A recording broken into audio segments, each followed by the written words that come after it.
Yes. So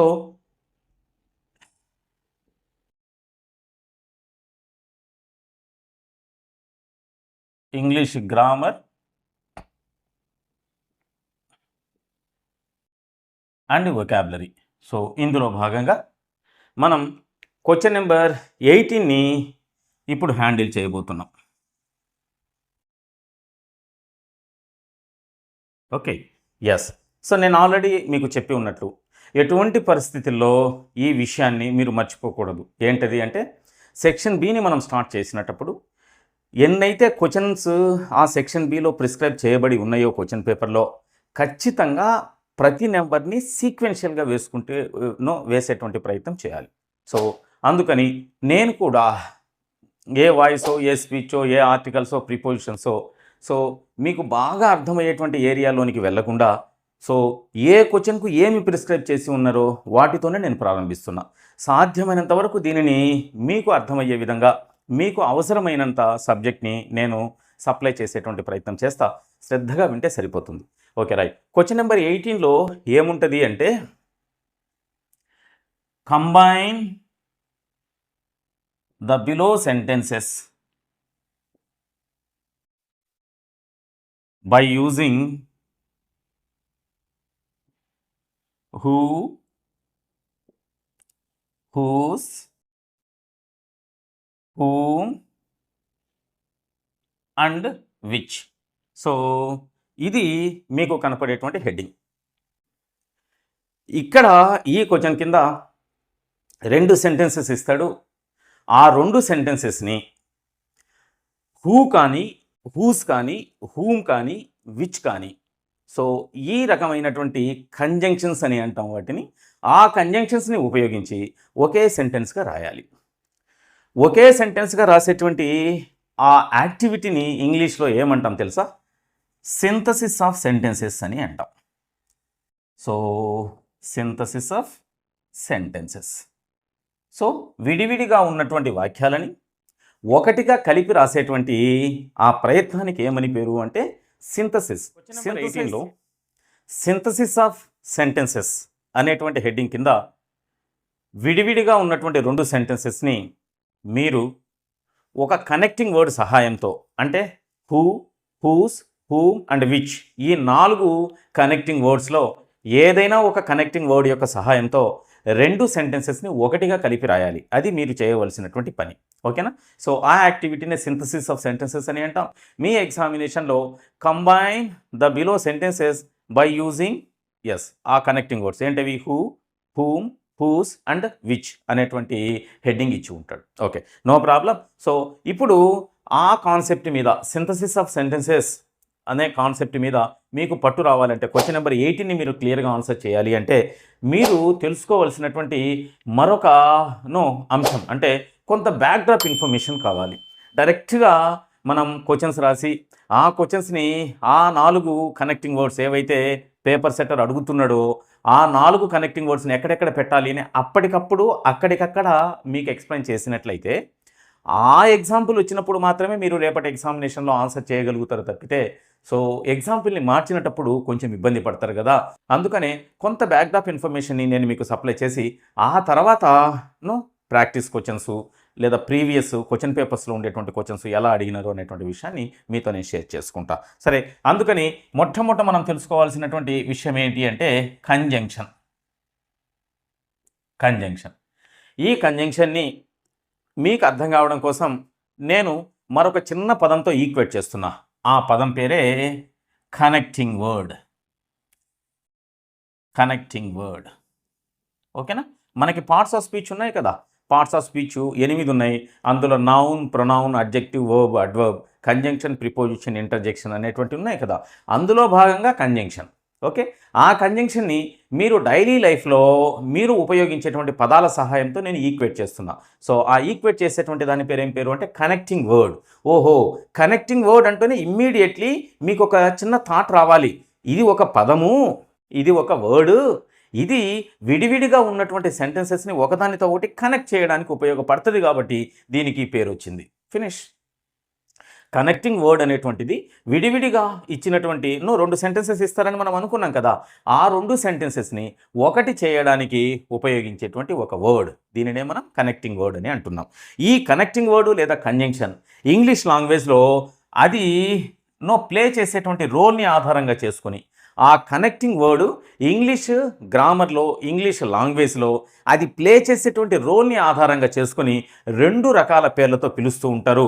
ఒకటి coordinate conjunction,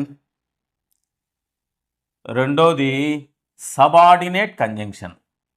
okay, right. So ఇంకా మీరు హయ్యర్ క్లాసెస్కి వెళ్ళినప్పుడు కొరలేటివ్ కంజంక్షన్, కాంపౌండ్ కంజంక్షన్ అనేటువంటి పేర్లు కూడా వస్తాయి. ప్రస్తుతానికి ఈ క్వశ్చన్ని కన్వీనియంట్గా, కంఫర్ట్గా ఆన్సర్ చేయడానికి అవసరమైనటువంటి స్టఫ్ను మాత్రమే నేను మీతో షేర్ చేసుకుంటా. సో అందులో భాగంగా రెండు రకాల కంజంక్షన్స్గా లేదా కనెక్టింగ్ వర్డ్స్గా వాటిని మనం క్లాసిఫై చేస్తాం, డివైడ్ చేస్తాం. ఒకటి కోఆర్డినేట్, రెండవది సబార్డినేట్. ఓకేనా? కోఆర్డినేట్ కంజంక్షన్, కంజంక్షన్లో ఒక భాగం కదా. కోఆర్డినేట్ కంజంక్షన్ అంటే ఏంటి అంటే ఇచ్చినటువంటి రెండు సెంటెన్సెస్ని ఒకటి చేసి రెండు సెంటెన్సెస్ని విడివిడిగా ఉన్నటువంటి రెండు సెంటెన్సెస్ని, విడివిడిగా అంటే మధ్యలో ఫుల్ స్టాప్ ఉంటుంది, విడివిడిగా ఉన్నటువంటి రెండు వాక్యాలని ఒకటి చేయడానికి ఉపయోగించేటువంటి పదాన్నే కంజంక్షన్ అని అంటాం. విడివిడిగా ఉన్నటువంటి రెండు సెంటెన్సెస్ని ఒకటి చేయడానికి ఉపయోగించేటువంటి వర్డ్ని కంజంక్షన్ అని అంటాం. అయితే ఆ విడివిడిగా ఉన్నటువంటి రెండు సెంటెన్సెస్ రెండూ కూడా ఈక్వల్గా ఒకదాని మీద మరొకటి ఆధారపడకుండా మీనింగ్ను కలిగి ఉన్నట్లయితే, ఇచ్చినటువంటి రెండు సెంటెన్సెస్ పూర్తి అర్థాన్ని, వేటికి అవే పూర్తి అర్థాన్ని కలిగి ఉన్నట్లయితే ఆ రెండు సెంటెన్సెస్ని కలపడానికి ఉపయోగించేటువంటి కంజంక్షన్ ఏమంటాము అంటే కోఆర్డినేట్ కంజంక్షన్ అని అంటాం. చూడండి, ఈ కోఆర్డినేట్ కంజంక్షన్కి నేను ఒక చిన్న వర్డ్తో అది చేసేటువంటి పనిని ఆధారంగా చిన్న వర్డ్తో దాని యొక్క యాక్టివిటీని ఈక్వేట్ చేసేటువంటి ప్రయత్నం చేస్తున్నా. ఏంటది అంటే ఈక్వల్ మీనింగ్ కలిగినటువంటి రెండు సెంటెన్సెస్ని అర్థం పరంగా ఒకదాని మీద ఒకటి ఆధారపడకుండా వేటికి అవే సొంతంగా అర్థాలు కలిగినటువంటి రెండు సెంటెన్సెస్ని కలపడానికి ఉపయోగించేటువంటి వర్డ్ని ఏమంటాము అంటే కంజంక్షన్ అని అంటాం. ఓకేనా? నేను చివరన మళ్ళా టోటల్ నా సబ్మిషన్ అంతా కూడా మీకు ఇంగ్లీష్లో చెప్తా. కాబట్టి ఇంగ్లీష్ మీడియం స్టూడెంట్స్ బైలింగ్వల్లో చెబుతున్నటువంటి దానిని మీరు ఎక్స్పీరియన్స్ చేస్తూ చివర మీరు మీ యొక్క మీడియంతో వచ్చేటువంటి సమస్యని మీరు ఓవర్కమ్ చేయడానికి ఇంగ్లీష్ వర్షన్ని వినవచ్చు. ఓకే, రెండవది సబార్డినేట్ కంజంక్షన్. దీనికి ఆపోజిట్, రెండు ఈక్వల్ మీనింగ్స్ కలిగినటువంటి సెంటెన్సెస్ని ఒకటి చేయడానికి ఉపయోగించేటువంటి వర్డ్ని ఏమంటున్నాం, కనెక్టింగ్ వర్డ్ని ఏమంటున్నాం, కోఆర్డినేట్ కంజంక్షన్ అంటున్నాం. అలా కాకుండా ఇచ్చినటువంటి రెండు సెంటెన్సెస్లో ఒకదానికి పూర్తి అర్థం ఉండి మరొకటి అర్థం కోసం దాని మీద ఆధారపడేటువంటి పరిస్థితి ఉంటే అటువంటప్పుడు ఈ రెండు సెంటెన్సెస్ని ఒకటి చేయడానికి ఉపయోగించేటువంటి వర్డ్ని ఏమంటున్నామంటే సబార్డినేట్ కంజంక్షన్ అని అంటున్నాం. ఓకే, ఈ సబార్డినేట్ కంజంక్షన్కి నేను ఈక్వేట్ చేసేటువంటి వర్డ్ ఏంటి అంటే అన్ఈక్వల్, అర్థం పరంగా అసమానంగా, సమానంగా లేనటువంటి ఏ రెండు సెంటెన్సెస్నైనా, అంటే ఒకదానికి పూర్తి అర్థం ఉంటుంది, మరొకదానికి అర్థం కోసం వేరే దాని మీద ఆధారపడాల్సినటువంటి పరిస్థితి ఉంటుంది. పూర్తి అర్థం ఉండకుండా పూర్తి అర్థం రావాలి అంటే ఇది ముందున్నటువంటి పూర్తి అర్థం కలిగినటువంటి సెంటెన్సెస్ మీద ఆధారపడే పరిస్థితి ఉంటుంది. ఆ విధంగా ఆధారపడి పరిస్థితి ఉండేటువంటి ఆ రెండు సెంటెన్సెస్ని కలపడానికి ఉపయోగించేటువంటి కనెక్టింగ్ వర్డ్ని లేదా కంజంక్షన్ని ఏమంటాము అంటే సబార్డినేట్ కంజంక్షన్ అని అంటాం. మీకు క్వశ్చన్ నెంబర్ 18 మీద పట్టు రావాలి అంటే సబార్డినేట్ కంజంక్షన్స్ మీద క్లారిటీ రావాలి. ఓకేనా? నేను గ్రామటికల్ కాన్సెప్ట్కు అవసరమైన బ్యాక్డ్రాప్ ఇన్ఫర్మేషన్ని మీతో షేర్ చేసుకునేటువంటి ప్రయత్నం చేస్తున్నా. కంప్లీట్గా కంజంక్షన్స్ గురించి నేను ఎక్స్ప్లెయిన్ చేయట్లే, అవసరం వచ్చిన సందర్భంలో నేను మళ్ళీ మీకు చెప్పేటువంటి ప్రయత్నం చేస్తా. ఇప్పుడు సబార్డినేట్ కంజంక్షన్స్ ఏంటేంటి, ఆ సబార్డినేట్ కంజంక్షన్స్ చేసేటువంటి పని ఏంటి అనేటువంటిది మనం ఇక్కడ ఒక్క 2 నిమిషాల్లో తెలుసుకుంటాం. చూడండి, మీకు బ్రాకెట్లో కొన్ని వర్డ్స్ ఇచ్చారు కదా, ఏంటది హూ, హూమ్, హూస్, విచ్ అని ఇచ్చారు కదా. ఇవన్నీ కూడా ఈ రెండు కేటగిరీస్లో ఏ కేటగిరీ కిందకి వస్తాయి అంటే సబార్డినేట్ కంజంక్షన్స్ కేటగిరీ కిందకే వస్తాయి. అవే కాకుండా as, if, unless, before, after, who, whom, whose, which, why, when, where, ఈ రకమైనటువంటి పదాలన్నింటినీ మనం ఏమంటాము అంటే సబార్డినేట్ కంజంక్షన్స్ అని అంటాం. ఓకేనా? సో ఇచ్చినటువంటి ఆ 4 వర్డ్స్ ఏంటనే తెలిసిపోయిందా? ఏంటది who, who, whom, whose and which, ఈ 4ంటిని సబార్డినేట్ కంజంక్షన్స్ అని అంటాం. చూడండి, మన యొక్క ఇంగ్లీష్ లాంగ్వేజ్లో who is your class teacher, by whom you are, by whom you want to meet now. Okay, and then whose marker is this or whose pen is this, and then so which is your natal place. ఇలా నేను కొన్ని ప్రశ్నలు అడిగినా కదా. So హూతో, హూమ్తో, విచ్తో and వీటిని మనం అక్కడ subordinate conjunctions అనకూడదు. మరొక్కసారి హూ, హూమ్, హూస్, విచ్ వీటిని సబార్డినేట్ కంజంక్షన్స్ అంటారు అని నేను చెబుతున్నా. అయితే who is your class teacher, by whom you like most in your school, whose bag is this, which is your favourite subject. ఈ 4 సెంటెన్సెస్ నేను యూజ్ చేసినా కదా. ఇందులో యూజ్ చేసినటువంటి హూ, హూమ్, హూస్, విచ్ అనేటువంటివి కంజంక్షన్స్ కావు. అవి క్వశ్చన్ని ఆపరేట్ చేయడానికి ఉపయోగించినటువంటి ఇంటరాగేటివ్ వర్డ్స్గా మనం వాటిని భావించాలి. ఎస్, సో క్వశ్చన్స్ని ఆపరేట్ చేయడానికి మనము interrogative words. So interrogative words అవి అంటే సెంటెన్స్ బిగినింగ్లో ఉండేటువంటివి సబార్డినేట్ కంజంక్షన్స్ కాదు. ఇది క్లారిటీ. ఏదైనా ఒక సెంటెన్స్కి మొదట హూ, హూమ్, హూస్, విచ్ వస్తే అవి సబార్డినేట్ కంజంక్షన్స్ కాదు. మరి ఎక్కడ వస్తాయి? ఇచ్చిన 2 సెంటెన్సెస్ను ఒకటి చేయడానికి సెంటెన్సెస్ మధ్యలో పెడతాం మనం. ఆ మధ్యలో పెట్టినప్పుడు వాటిని ఏమంటామంటే మనం సబార్డినేట్ కంజంక్షన్స్ అని అంటాం. మధ్యలో పెడతాం. ఇటువంటి టర్మ్స్ గ్రామటికల్ కాన్సెప్ట్ చెప్పేటప్పుడు మనం ఎంటర్టైన్ చేయకూడదు. అయితే మీకు అర్థం కావాలి కదా కాన్సెప్ట్ అనేటువంటి విషయమే నేను చెబుతున్నా. ఫుల్ ఫ్లెడ్జ్డ్గా అర్థమైన తర్వాత నా సబ్మిషన్ ఇంకొక లెవెల్లో ఉంటుంది. దాన్ని కూడా మీరు ఎక్స్పీరియన్స్ చేద్దరు. కానీ మొత్తానికి ఆ హూ, హూమ్, హూస్, విచ్ అనేటువంటివి సబార్డినేట్ కంజంక్షన్స్. అవి 2 వాక్యాలను కలిపేటువంటి కనెక్టింగ్ వర్డ్స్గా యాక్ట్ చేస్తున్నటువంటి సందర్భంలో ఆ రెండింటికి మధ్యలో లేదా సెంటెన్స్ మధ్యలో వస్తాయి అనేటువంటి ఒక చిన్న విషయాన్ని మీరు తెలుసుకుంటే సరిపోతుంది. ఇప్పటి వరకు కంజంక్షన్ అనేటువంటిది క్వశ్చన్ నెంబర్ 18లో భాగంగా విడివిడిగా ఇచ్చినటువంటి 2 సెంటెన్సెస్ని కలపడానికి ఉపయోగిస్తామని, ఆ కలపడానికి ఉపయోగించేటువంటి కంజంక్షన్కే కనెక్టింగ్ వర్డ్ అనేటువంటి పేరు. ఈ కంజంక్షన్స్ అవి ప్లే చేసేటువంటి రోల్ని ఆధారంగా చేసుకొని 2 రకాలు. ఒకటి కోఆర్డినేట్, రెండవది సబార్డినేట్ అని. మనకు హూ, హూమ్, హూస్, విచ్ అని బ్రాకెట్లో 4 పదాలు ఇచ్చి వాటి సహాయంతో ఇచ్చిన 2 సెంటెన్సెస్ని కంబైన్ చేయమంటున్నాడు కదా. వాటిని సబార్డినేట్ కంజంక్షన్స్ అని అంటారు అనేటువంటి విషయాన్ని మీతో షేర్ చేసుకొని ఉన్నా. సరే, కంజంక్షన్ అనేటువంటి కాన్సెప్ట్ని ఆ బ్యాక్డ్రాప్ స్టఫ్ని మీకు అందించిన కదా. ఇప్పుడు దాన్ని ఇంగ్లీష్ వెర్షన్లో చెప్తా, ఒకసారి చూడండి. So dear students, under section B, you have to handle both grammar and vocabulary in English language. This section will be started with question number 18 and ends with question number 34. Between 18 and 34, you have to answer all these questions in a sequence, in an order. Order should not be violated. So you will get 40 marks for this particular section. Okay, so when you are about to write the examination, you have to write question number 18, 19, 20, etc. in a sequence. If you are not able to answer a particular question, you need not leave it in the sequence. You have to write. If you do not know the answer, then leave the space and go for another successor. That means another question number which comes after it. Okay na? Yes, it's very clear. Yes, as far as question number 18 is concerned, here 2 sentences will be given. Those sentences have to be completed, have to be combined with the support of a particular word. Those word can be given in the bracket such as who, whom, whose and which. These are the 4 words. With the support of these 4 words, you have to combine the given sentences into one. Okay. The words which are useful to combine 2 individual sentences together are called as conjunctions in English language. Conjunction can also be called as connecting word. According to the duty it is performing in the sentence, according to the particular activity it has been performing in the sentence, so it is called like that, connecting word. Conjunction can also be called as connecting word. So these conjunctions are again 2 kinds.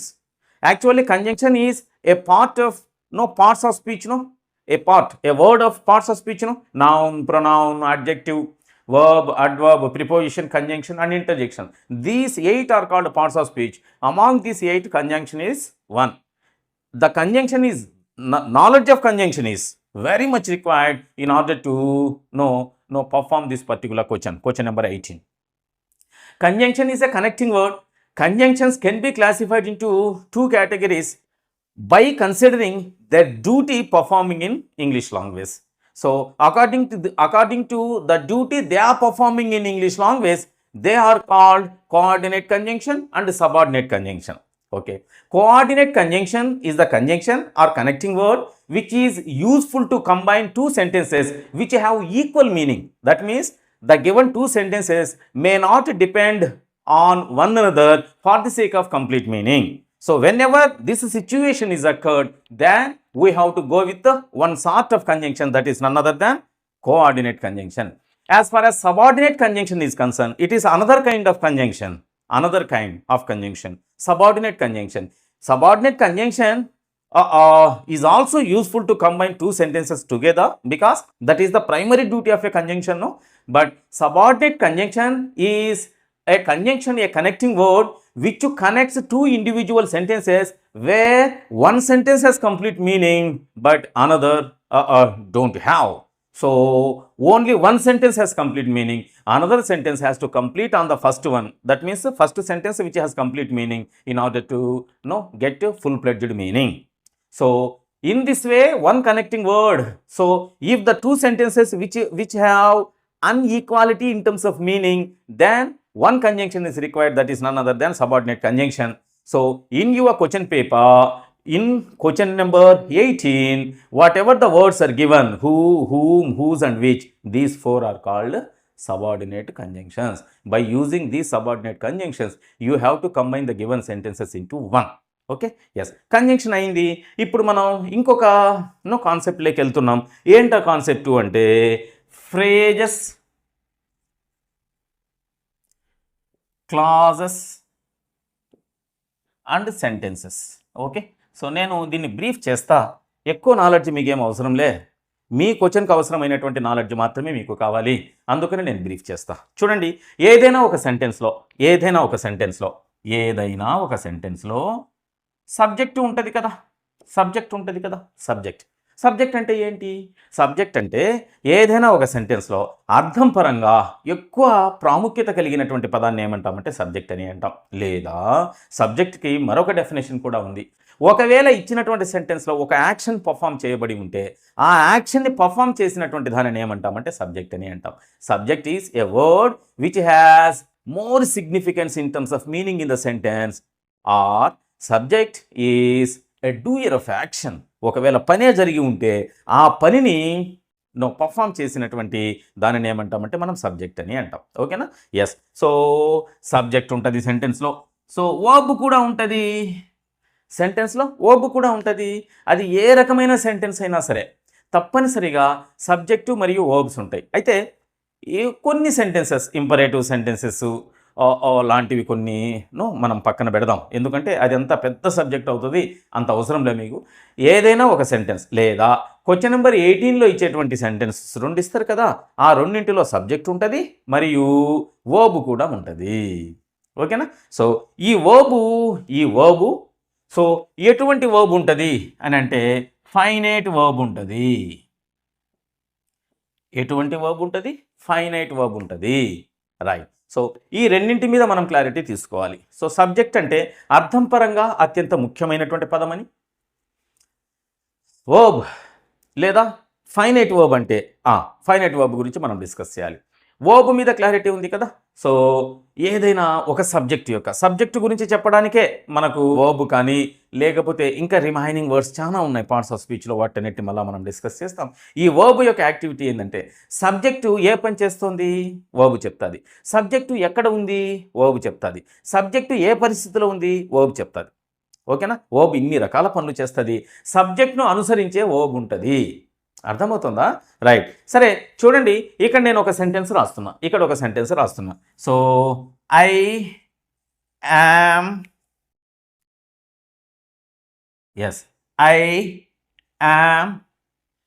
A teacher. I am a teacher. ఓకేనా? So నేను ఇక్కడ ఒక sentence రాసిన, I am a teacher. Okay, no problem. So ఇక్కడ ప్రధానంగా నా గురించి నేను చెబుతున్నా కదా. సో కాబట్టి ఇక్కడ ఐ అనేటువంటిది ఏమవుతుంది అంటే సబ్జెక్ట్. అర్థం పరంగా చాలా ముఖ్యమైనటువంటి పదం ఇది. ఇందులో మనకి పని జరగట్లా. సో డూయర్ ఆఫ్ యాక్షన్ అనేటువంటి డెఫినేషన్ని సబ్జెక్ట్ నేను ఇవ్వట్లా. సెంటెన్స్లో ఎక్కువ అర్థాన్ని కలిగినటువంటి ప్రధానమైనటువంటి అర్థాన్ని కలిగినటువంటి పదాన్ని మనం ఏమంటామంటే సబ్జెక్ట్ అని అంటున్నాం. ఓకేనా. సో ఇక్కడ యామ్ అని ఉంది, దీనిని ఏమంటామంటే వర్బ్ అని అంటాం. యామ్ని ఏమంటాం? వర్బ్ అని అంటాం. ఓకేనా. నేను దేనిని చెప్పడానికి ప్రయత్నం చేస్తున్నా? వర్బ్ అనేటువంటిది మీకు క్లారిటీ ఉంటుంది. అయితే ఫైనైట్ వర్బ్ అంటే ఏంటి అని చెప్పడానికి నేను ప్రయత్నం చేస్తున్నా. ఓకేనా. రైట్. సో ఇక రెండవ సెంటెన్స్ రాస్తున్నా. I like teaching. సో రెండవ సెంటెన్స్ రాసిన ఐ లైక్ టీచింగ్. ఓకే. ఇందులో ఇక్కడ కూడా నా యొక్క టేస్ట్నే చెప్పడానికే ఈ సెంటెన్స్ ఉపయోగపడింది కదా. కాబట్టి ఐని ఏమంటామంటే సబ్జెక్ట్ అని అంటాం. ఇక్కడ లైక్ అనేటువంటిది వర్బ్గా మనం కన్సిడర్ చేస్తాం. ఓకేనా. So I yam a teacher, it is a sentence. Here we have subject and verb. I like teaching. So ఇక్కడ కూడా నేను సబ్జెక్టు వర్బ్ను రాసిన. ఇక మూడవ సెంటెన్స్ రాస్తున్నా. I have a car. So నాకు ఒక కారు ఉందని, నేను ఒక టీచర్నని, నాకు టీచింగ్ అంటే చాలా ఇష్టమని నేను 3 సెంటెన్సెస్ రూపంలో ఇక్కడ చెప్పినా కదా. ఇందులో ఇక్కడ కూడా ఐ అనేటువంటిది సబ్జెక్ట్ అవుతుంది, హ్యావ్ అనేటువంటిది ఏమవుతుందంటే వర్బ్ అవుతుంది. అర్థమవుతుందా? రైట్. సో ఇక్కడ మనం 3 సెంటెన్సెస్ రాసాం కదా. ఏంటి? I'm a teacher, I like teaching, I have a car కదా. 3 సెంటెన్సెస్ రాసా. ఈ 3 సెంటెన్సెస్ సబ్జెక్టు వర్బ్ను కలిగి ఉన్నాయి. సరే చూడండి, ఇప్పుడు ఒకవేళ నేను సబ్జెక్టును మార్చినాను అనుకో, ఏంటది? ఐ అనేటువంటి దాన్ని కాకుండా ఇక్కడ హీ రాశాను అనుకో, ఐ అనేటువంటిది హీగా రాశాను అనుకో, అప్పుడు దీనిని అనుసరించే కదా వర్బ్ రాసేది. దాన్ని సబ్జెక్ట్ వర్బ్ కాంకర్డ్ అని అంటాం. అది మరొక సీక్వెన్స్లో నేను ఎక్స్ప్లెయిన్ చేసేటువంటి ప్రయత్నం చేస్తాను. సో సబ్జెక్ట్ను అనుసరించే కదా వర్బ్ రావాల్సింది. అందుకని యామ్ ప్లేస్లో ఏమవుతుంది అంటే ఏమొస్తుంది? ఈజ్ వస్తుంది.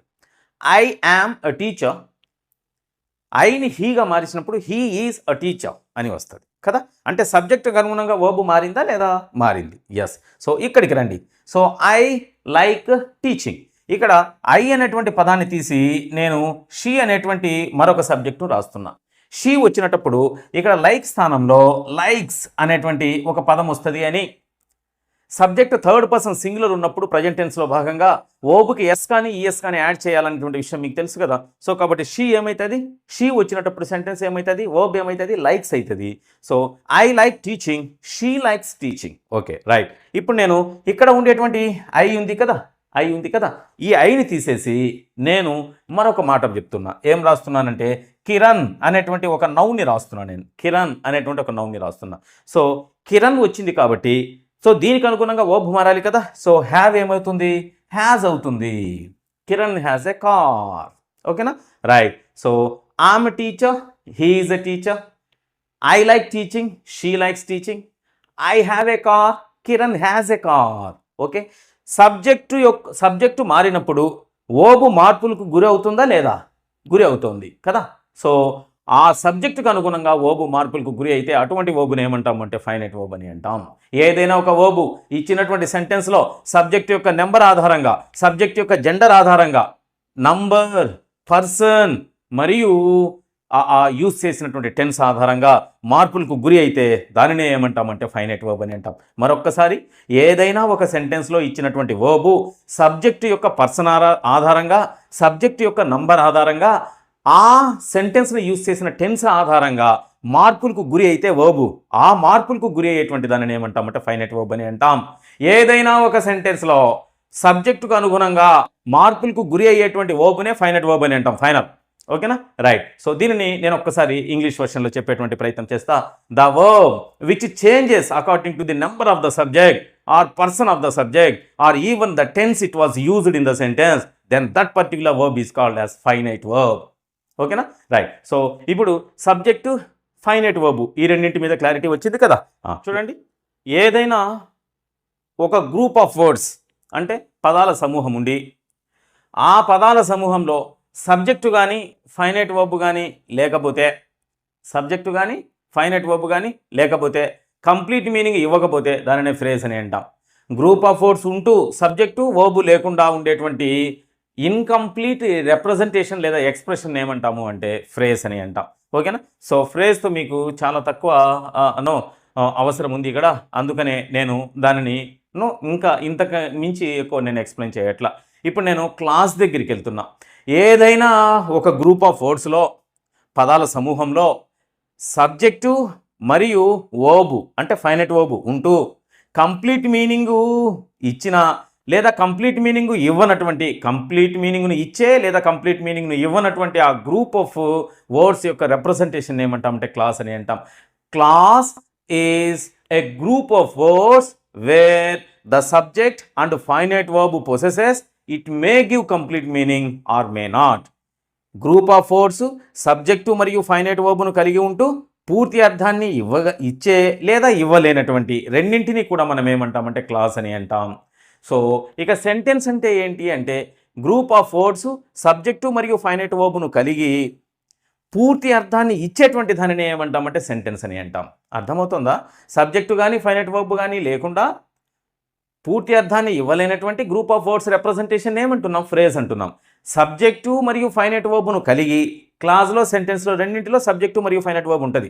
సబ్జెక్టు మరియు ఫైనైట్ వర్బ్ను కలిగి పూర్తి అర్థాన్ని ఇచ్చే లేదా ఇవ్వలేని ఈ ఎక్స్ప్రెషన్ ఏమంటామంటే క్లాస్ అని అంటాం.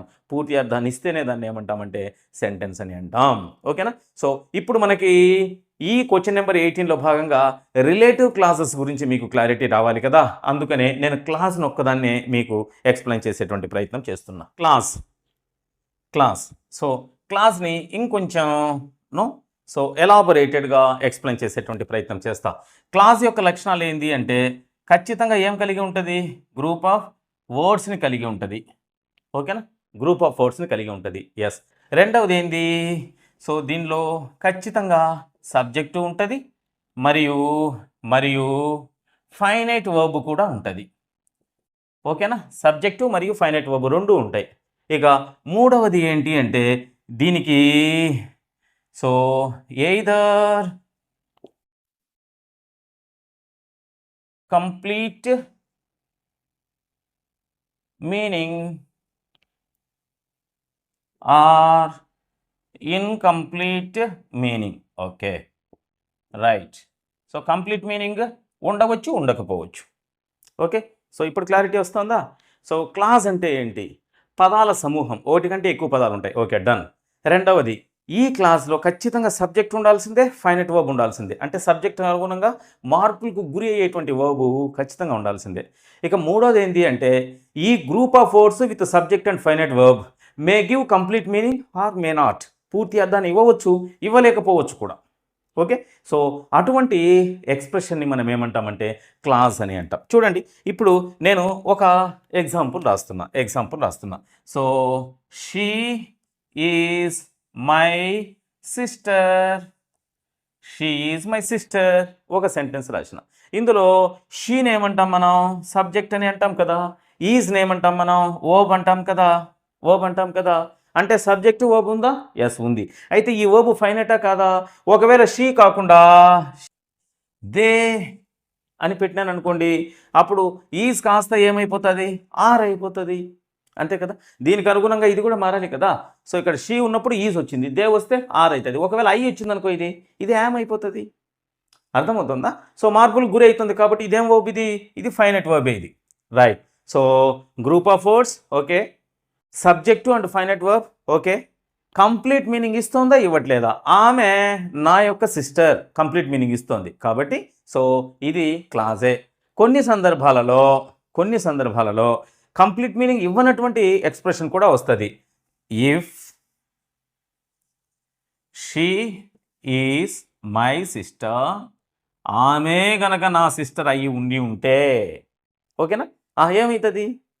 రైట్, ఏమవుతుంది అనేది కంప్లీట్ సెన్స్ లేదు, ఇక్కడికి వదిలేసాను నేను. సో సబ్జెక్ట్ ఉంది, ఫైనైట్ వర్బ్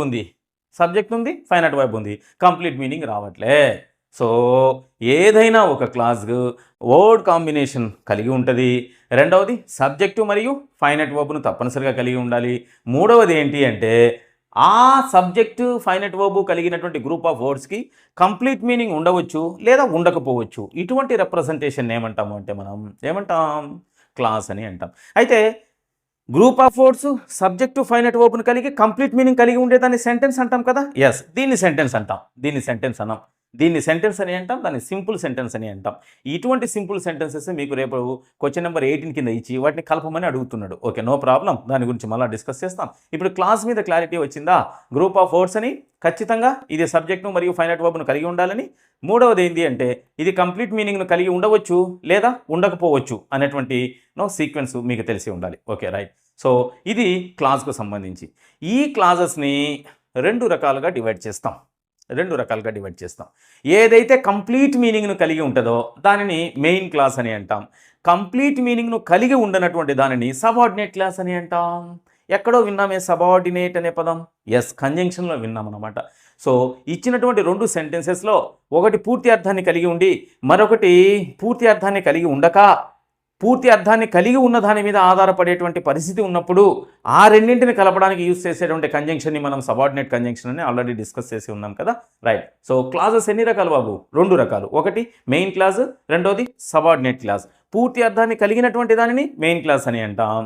పూర్తి అర్థాన్ని కలిగి ఉండక అర్థం కోసం వేరే దాని మీద ఆధారపడి ఉండేటువంటి దాన్ని సబార్డినేట్ క్లాస్ అని అంటాం. ఒక్కసారి నేను బ్రీఫ్ చేస్తా.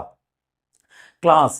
So phrase, clause, sentences. First of all, you have to get an idea over the differences among these three representations. Phrase, group of words with no subject and no finite verb and no complete meaning. Clause, group of words with subject and finite verb and either with a complete meaning or incomplete meaning. Okay na? Right. So as far as sentence is concerned, group of words with a subject and finite verb, and this particular group of words, this particular representation must have complete meaning. So if it has complete meaning, then it is called a sentence. If it does not have complete meaning, then it is called as clause. ఓకేనా? Right. Classes గురించి ఇంకొంచెం నేను elaborated explanation ఇస్తా. ఇప్పుడు third area ఏంటిది అంటే clauses వాటి యొక్క టైప్స్లోకి వెళ్తున్నా. ఓకేనా? సో ఎన్ని రకాల క్లాజెస్ ఉన్నాయి అనేటువంటి విషయాన్ని చెప్పేదానికి ప్రయత్నం చేస్తున్నా. ఎన్ని రకాల క్లాజెస్ ఉన్నాయని చెప్పుకున్నాం బాబు. ఒకటి మెయిన్ క్లాస్, రెండవది సబార్డినేట్ క్లాస్. ఓకే, క్లాజెస్ రెండు రకాలు. ఒకటి మెయిన్ క్లాస్, రెండవది సబార్డినేట్ క్లాస్. మెయిన్ క్లాస్ అంటే సో దీనికి కంప్లీట్ మీనింగ్ ఉంటుంది. కంప్లీట్ మీనింగ్ ఉండేటువంటి క్లాస్ని ఏమంటాం? క్లాజెస్ రెండు రకాలని చెప్పినాం కదమ్మా. సో రెండు క్లాజెస్ యొక్క ఫీచర్స్ని చెప్పేటప్పుడు నేనేం చెప్పిన? గ్రూప్ ఆఫ్ వర్డ్స్ ఉండాలి, సబ్జెక్టు మరియు ఫైనైట్ వర్బ్ ఉండాలి. దానికి కంప్లీట్ మీనింగ్ ఉండవచ్చు, ఉండకపోవచ్చు అన్నాం కదా. ఒకవేళ ఏదైనా ఒక క్లాస్కి కంప్లీట్ మీనింగ్ ఉంది అంటే దానిని ఏమంటాం మనం? మెయిన్ క్లాస్ అని అంటాం. కంప్లీట్ మీనింగ్ లేకపోతే దాన్ని ఏమంటాము అంటే సబార్డినేట్ క్లాస్ అని అంటాం. సబార్డినేట్ క్లాస్ అనేటువంటిది ఇది ఇన్కంప్లీట్ మీనింగ్, పూర్తి అర్థాన్ని కలిగి ఉండదు. ఇది అర్థం కోసం వేరే దాని మీద ఆధారపడుతుంది. రెండు రకాల క్లాజెస్. ఒకటి కంప్లీట్ మీనింగ్ను, క్లాజెస్ యొక్క లక్షణాల్లో భాగంగా కంప్లీట్ మీనింగ్ను కలిగి ఉండవచ్చు, ఉండకపోవచ్చు. సో కలిగి ఉండేటువంటి దానిని ఏమంటున్నాం? మెయిన్ క్లాస్ అంటున్నాం. కలిగి ఉండనటువంటి దాన్ని ఏమంటున్నాం? సబార్డినేట్ క్లాస్ అంటున్నాం. ఈ మెయిన్ క్లాసు మరియు సబార్డినేట్ క్లాసు లక్షణాలు కలిగినటువంటి రెండు సెంటెన్సెస్ని మీకు రేపిస్తాడు. మీరు ఆ రెండింటిని కలిపి ఒకటి చేసేటువంటి ప్రయత్నం చేయాలి. మరీ ముఖ్యంగా మీరు సబార్డినేట్ క్లాస్ మీద పూర్తి పట్టు సాధించాలి. ఓకేనా? రైట్. సో ఈ సబార్డినేట్ క్లాసెస్ని మనం రకరకాల పేర్లతో పిలుస్తుంటాం. నౌన్ క్లాస్ అంటాం, అడ్జెక్టివ్ క్లాస్ అంటాం, అడ్వర్బియల్ క్లాస్ అంటాం, చాలా క్లాసెస్ అంటాం. సో వాటి గురించి మరికొంత ఇన్ఫర్మేషన్ని మీరు తెలుసుకునేటువంటి ప్రయత్నం చేయాలి. సో క్లాసెస్ గురించి చెబుతున్నాం కదా. క్లాసెస్ గురించి, ఈ క్లాసెస్ రెండు రకాలు అన్నాం కదా. ఒకటి మెయిన్ క్లాస్, రెండవది సబార్డినేట్ క్లాస్. మెయిన్ క్లాస్, రెండవది సబార్డినేట్ క్లాస్. మెయిన్ క్లాస్ అంటే ఏం చెప్పుకున్నాం? కంప్లీట్ మీనింగ్ని కలిగి ఉంటుంది అని చెప్పుకొని ఉన్నాం కదమ్మా. సో మెయిన్ క్లాస్ అంటే it must have complete meaning, అందుకనే దాన్ని మెయిన్ అని అంటున్నాం. సో సబార్డినేట్ అంటే సో ఇది కంప్లీట్ మీనింగ్ను కలిగి ఉండదు. సో కంప్లీట్ మీనింగ్ని కలిగి ఉండదు, అందుకని ఏం రాస్తున్నాం, ఇన్కంప్లీట్ మీనింగ్ని కలిగి ఉంటుంది అని చెబుతున్నాం. ఓకేనా? సో రెండు రకాల clauses. Okay, so main clause, subordinate clause. Main క్లాస్ని ఏది ప్రిన్సిపాల్ క్లాస్ అంటాం, మెయిన్ క్లాస్ని ఇండిపెండెంట్ క్లాస్ అంటాం, సబార్డినేట్ క్లాస్ని డిపెండెంట్ క్లాస్ అంటాం. ఇలా రకరకాల పేర్లు ఉంటాయి. ఓకేనా? సో పేర్లతో మనకు ఆ స్టఫ్ అర్థం చేసుకోవడానికే మీరు తెలుసుకోవాలి తప్పితే ఎగ్జామినేషన్లో మెయిన్ క్లాస్కి మరి ఒక పేరు ఏంటి అని అడిగే అవకాశం లేదు. కాబట్టి దాని మీద నేను డెప్త్కి వెళ్ళట్లా. ఈ సబార్డినేట్ క్లాసెస్ని మళ్ళీ మనం సో రకరకాలుగా డివైడ్ చేస్తాం. సో ఒకటి నౌన్ క్లాస్ అని, రెండవది అడ్జెక్టివ్ క్లాస్ అని, మూడవది అడ్వర్బియల్ క్లాస్ అని, ఇలా రకరకాల పేర్లతో పిలుస్తుంటాం. ఓకేనా? సో క్లాస్, ఎస్, క్లాస్ అంటే ఏంటి? Group of words with subject and finite verb, either with complete meaning or incomplete సెన్స్ను సప్లై చేసేదాన్ని క్లాస్ అంటాం. ఓకే, ఈ క్లాజెస్ని అవి కంప్లీట్ మీనింగ్ సప్లై చేస్తున్నాయా చేయట్లేదా అనేటువంటి బేస్ని ఉపయోగించుకొని వీటిని తిరిగి రెండు రకాలు, మెయిన్ క్లాస్ మరియు సబార్డినేట్ క్లాస్. కంప్లీట్ మీనింగ్ని సప్లై చేసేటువంటి దానిని మెయిన్ క్లాస్ అని అంటాం. కంప్లీట్ మీనింగ్ని సప్లై చేయనటువంటి దానిని సబార్డినేట్ క్లాస్ అని అంటాం. ఈ సబార్డినేట్ క్లాస్ని తిరిగి noun clause, adjective class and adverbial class. So ఇలా మనం అది ఆ పూర్తి క్లాస్ ఏ రకమైనటువంటి పార్ట్ ఆఫ్ స్పీచ్గా యాక్ట్ చేస్తుంది అనేటువంటి విషయాన్ని ఆధారంగా చేసుకొని ఏదైనా ఒక రిప్రజెంటేషన్ ఒక నౌన్ లాగా యాక్ట్ చేస్తుంటే దాన్ని నౌన్ క్లాస్ అని అంటాం. ఒక అడ్జెక్టివ్ లాగా యాక్ట్ చేస్తుంటే అప్పుడు దాన్ని అడ్జెక్టివ్ క్లాస్ అని అంటాం. సో ఒక అడ్వర్బ్ లాగా యాక్ట్ చేస్తుంటే దానిని ఏమంటాం, అడ్వర్బియల్ క్లాస్.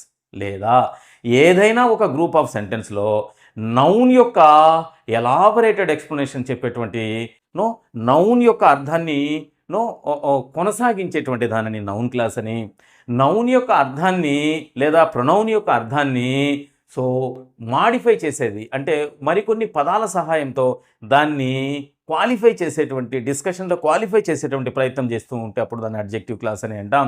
అండ్ దెన్ ఏదైనా ఒక వర్బ్ యొక్క అర్థాన్ని పెంచేటువంటి ప్రయత్నం, సో దానిని ఏమంటామంటే అడ్వర్బియల్ క్లాస్ అని అంటాం. వర్బ్ యొక్క అర్థం కావచ్చు, సో వర్బ్ చేసేటువంటి ఆ పనులకు సంబంధించినటువంటి ఆ పదాల యొక్క అర్థాన్ని పెంచేటువంటి ప్రయత్నం కావచ్చు, దాన్ని అడ్వర్బియల్ క్లాస్ అని అంటాం. Right, no problem. So noun clause, adverbial clause మీద మనకు క్లారిటీ అవసరంలే. సో ఇప్పుడు నేను డైరెక్ట్గా ఎక్కడికి వెళ్తున్నానంటే అడ్జెక్టివ్ క్లాస్ దగ్గరికి వెళ్తున్నా. ఈ అడ్జెక్టివ్ క్లాస్కే మరి ఒక పేరు ఏంటి అంటే రిలేటివ్ క్లాస్ అని పేరు. అడ్జెక్టివ్ క్లాస్కే మరి ఒక పేరు ఏంటి, రిలేటివ్ క్లాస్ అని పేరు. ఓకేనా? సో ఈ రిలేటివ్ క్లాస్ మీద మీకు క్వశ్చన్ నెంబర్ 18ని కంపోజ్ చేసి ఉన్నారు. సో ఈ రిలేటివ్ క్లాస్ని మళ్ళీ మనం రెండు రకాలుగా డివైడ్ చేయొచ్చు. ఒకటి డిఫైనింగ్ క్లాస్ అని, రెండవది నాన్ డిఫైనింగ్ క్లాస్ అని రెండు రకాలుగా మనం డివైడ్ చేయొచ్చు. ఓకేనా? ఒక్కసారి నేను వేసినటువంటి టోటల్ నేను చెప్పినటువంటి కాన్సెప్ట్ని ఒక్కసారి ఓరల్గా చెప్పేటువంటి ప్రయత్నం చేస్తా. సో ఇచ్చినటువంటి రెండు సెంటెన్సెస్ని కలిపి ఒకటి చేయడానికి చేసేటువంటి ప్రయత్నం క్వశ్చన్ నెంబర్ 18లో జరుగుతుంది. కాబట్టి ఈ కాన్సెప్ట్ని మనం ఏమంటున్నాం, సింథసిస్ ఆఫ్ సెంటెన్సెస్ అని అంటున్నాం. ఇందులో భాగంగా సబార్డినేట్ కంజంక్షన్స్ మీద క్లారిటీ రావాలి. ఇచ్చినటువంటి who, whom, whose and which అనేటువంటి సబార్డినేట్ కంజంక్షన్స్ అని చెప్పి ఉన్నాం. అయితే గ్రూప్ ఆఫ్ వర్డ్స్ సబ్జెక్టు మరియు ఫైనైట్ వర్బ్ను కలిగి కంప్లీట్ మీనింగ్ ఇవ్వగలిగే లేదా ఇవ్వలేనటువంటి ఆ రిప్రజెంటేషన్ ఏమంటాము అంటే మనం క్లాస్ అని అంటాం. ఈ క్లాసెస్ అవి పర్ఫామ్ చేసేటువంటి డ్యూటీని ఆధారంగా చేసుకొని మెయిన్ క్లాసు మరియు సబార్డినేట్ క్లాస్ అని రెండు రకాలుగా డివైడ్ చేస్తాం. కంప్లీట్ మీనింగ్ కలిగి ఉంటే ఏదైనా ఒక క్లాసు అప్పుడు దాన్ని మెయిన్ అని అంటాం. అలా కాకుండా అర్థం కోసం వేరే దాని మీద ఆధారపడితే అప్పుడు దాన్ని ఏమంటామంటే సబార్డినేట్ అని అంటాం. ఈ సబార్డినేట్ క్లాసెస్కే మనం అవి యాక్ట్ చేసేటువంటి పార్ట్ ఆఫ్ స్పీచ్ని బేస్ చేసుకుని నౌన్ క్లాస్, అడ్జెక్టివ్ క్లాస్ మరియు అడ్వర్బియల్ క్లాస్ అని డివైడ్ చేస్తాం. ఈ అడ్జెక్టివ్ క్లాస్ని మనం రిలేటివ్ క్లాస్ అని అంటాం. ఈ రిలేటివ్ క్లాస్ని తిరిగి మళ్ళీ మనం defining and non defining classes, so defining and non defining దృష్టిలో ఉంచుకొని ఈ రిలేటివ్ క్లాసెస్ని ఏ విధంగా రేపు ఇచ్చినటువంటి సెంటెన్సెస్ని మనం ఒకటి చేయాలనేటువంటి ఉద్దేశం దగ్గరికి మనం వెళ్తున్నాం. ఓకేనా? రైట్. సో ఇప్పుడు మీ యొక్క క్వశ్చన్ నెంబర్ దగ్గరికి వస్తున్నా. Who, whom, whose and which వీటిని ఉపయోగించి ఇచ్చినటువంటి రెండు సెంటెన్సెస్ని మనం ఒకటి చేసి కలుపుతున్నామే, అది ఏ క్లాస్ కిందికి వస్తుంది అంటే అడ్జెక్టివ్ క్లాస్ కిందికి వస్తుంది. దానికే మరి ఒక పేరు ఏంటంటే రిలేటివ్ క్లాస్ అని పేరు. ఓకేనా? సో ఏ విధంగా మార్చాలా అనేటువంటి సీక్వెన్స్లోకి ఇప్పుడు నేను వెళ్తున్నా. ఇప్పుడు మనం ఏవైతే సింథసిస్ ఆఫ్ సెంటెన్సెస్లో భాగంగా హూ, హూమ్, హూస్, విచ్ వంటి ఆ పదాలని ఎలా ఉపయోగించాలి అనేటువంటి సీక్వెన్స్లో ఉన్నాం కదా. సో మొదట మీకు వీటిని ఏ ఏ సందర్భాల్లో ఉపయోగిస్తారు అనేటువంటి ఒక చిన్న విషయాన్ని ఎక్స్ప్లెయిన్ చేసిన తర్వాత క్వశ్చన్ నెంబర్ 18లో భాగంగా ఆ వర్డ్స్ని ఉపయోగించి ఏ విధంగా రెండు సెంటెన్సెస్ని మనం ఒకటి చేస్తామనేటువంటి సందర్భాన్ని మీకు ఎక్స్ప్లెయిన్ చేసే ప్రయత్నం చేస్తా. చూడండి, మనకు ఇచ్చినటువంటి వర్డ్స్ ఏమేమి ఉన్నాయి? హూ, హూమ్, హూస్, విచ్ కదా. ఎస్, సాధారణంగా నౌన్స్కి బదులుగా ఉపయోగించేటువంటి పదాలను ఏమంటామంటే ప్రొనౌన్స్ అని అంటాం. ఇక్కడ మొదటి సెంటెన్స్లో ఇచ్చినటువంటి ఏదైనా ఒక నౌన్కి బదులుగా వీటిని ఉపయోగిస్తున్నాం కాబట్టి వీటిని రిలేటివ్ ప్రొనౌన్స్ అనేటువంటి పేరుతో మనం సెంటెన్స్లో పిలుస్తాం. అంటే నౌన్తో రిలేషన్ని మెయింటైన్ చేసేటువంటి సీక్వెన్స్లో భాగంగా ఈ ప్రొనౌన్స్ని యూస్ చేస్తున్నారు కాబట్టి ఈ రిలేటివ్ ప్రొనౌన్స్ కలిగినటువంటి ఈ సెంటెన్సెస్ని లేదా క్లాజెస్ని ఏమంటామంటే రిలేటివ్ క్లాజెస్ అని అంటాం. ఓకే, అయితే నౌన్ గురించి డిఫైన్ చేసేటువంటి ప్రయత్నం చేస్తుంది ఒక ప్రొనౌన్ ద్వారా కాబట్టి ఈ రిలేటివ్ క్లాజెస్ని మనం అడ్జెక్టివ్ క్లాజెస్ అని కూడా అంటాం. Okay, right. సో ఇక్కడ హూ, హూమ్, హూస్ ఇవి ఉన్నాయి కదా. ఈ మూడింటిని పర్సన్స్ని లేదా పీపుల్ని రిప్రజెంట్ చేయడానికి లేదా పర్సన్స్ పీపుల్ని రీప్లేస్ చేయడానికి ఉపయోగించేటువంటి ప్రొనౌన్స్గా వీటిని భావిస్తాం మనం. అంటే మనుషులని, పీపుల్ని రీప్లేస్ చేయడానికి ఏ ఏ పదాలని ప్రొనౌన్స్గా ఇంగ్లీష్ లాంగ్వేజ్లో యూస్ చేస్తారు అంటే హూ, హూమ్, హూస్. అదే ఏదైనా ఒక ఆబ్జెక్ట్ని కానీ ఆర్ యానిమల్ని కానీ మనం రీప్లేస్ చేయడానికి ఉపయోగించేటువంటి ప్రొనౌన్ ఏమంటాము అంటే విచ్ అని అంటాం. ఓకేనా? సో ఈ 4 పదాలని ఏవైతే మనకు క్వశ్చన్ నెంబర్ 18లో భాగంగా 4 పదాల సహాయంతో ఇచ్చినటువంటి రెండు సెంటెన్సెస్ని కంబైన్ చేయమని లేదా సింథసైజ్ చేయమని పేపర్ సెట్టర్ మనం అడుగుతున్నాడో ఆ 4 మీద చేసేటువంటి చిన్న అనాలిసిస్ ఇది. హూ, హూమ్, హూస్ అనేటువంటివి పర్సన్స్ లేదా పీపుల్ని రీప్లేస్ చేయడానికి ఉపయోగించేటువంటి రిలేటివ్ ప్రొనౌన్స్. విచ్ అనేటువంటిది ఏదైనా ఒక వస్తువు కానీ లేదా ఏదైనా ఒక యానిమల్ కానీ, వస్తువు అంటే ఒక నాన్ లివింగ్ థింగ్గా ఇక్కడ భావించండి. ప్రాణం లేనటువంటి దేన్నైనా కూడా మనం ఒక ఆబ్జెక్టుగా భావిస్తాం. అండ్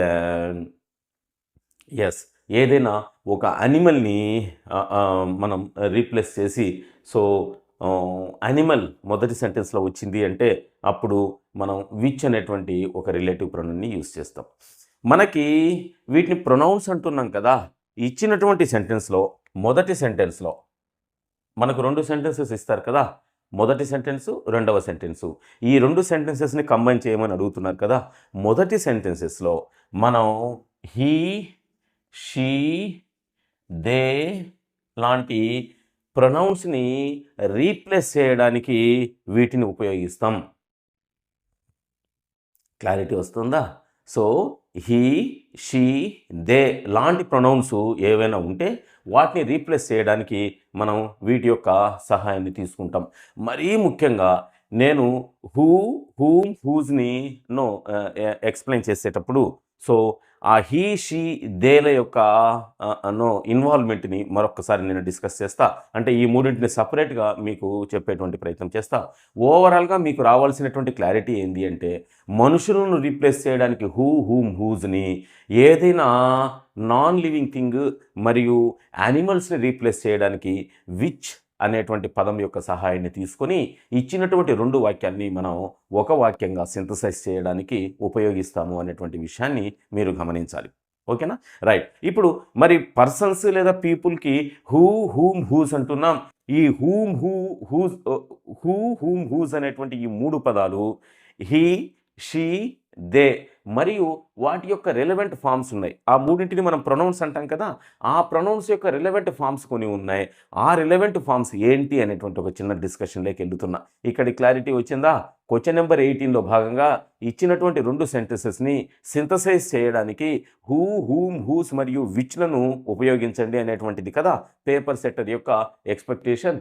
అందులో భాగంగా హూ, హూమ్, హూస్ అనేటువంటివి పర్సన్స్ లేదా పీపుల్ని రీప్లేస్ చేయడానికి, మరీ ముఖ్యంగా హీ, షీ, దే లేదా వాటికి సంబంధించినటువంటి వాటిని ఉపయోగించడానికి అనువైనటువంటి నౌన్స్ ఏవైనా వచ్చినట్లయితే వాటిని రీప్లేస్ చేయడానికి ఈ 3 పదాలలో ఏదో ఒక దానిని ఉపయోగించుకోవాలి. దేన్ని ఉపయోగించుకోవాలి అనేటువంటి డిస్కషన్ నేను మళ్ళా చేస్తా.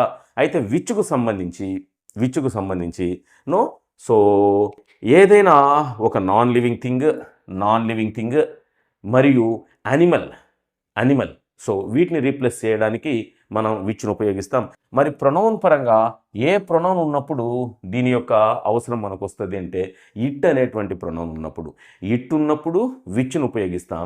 హీ, షీ, దే మరియు వాటి యొక్క హిమ్ కానీ లేదా హిజ్ కానీ, హర్ కానీ లేదా హర్స్ కానీ, దేర్ కానీ లేదా దెమ్ కానీ, సో వాటి యొక్క రిలవెంట్ ఫార్మ్స్ ఉన్నాయి. వాటి మళ్ళీ నేను డిస్కస్ చేస్తా.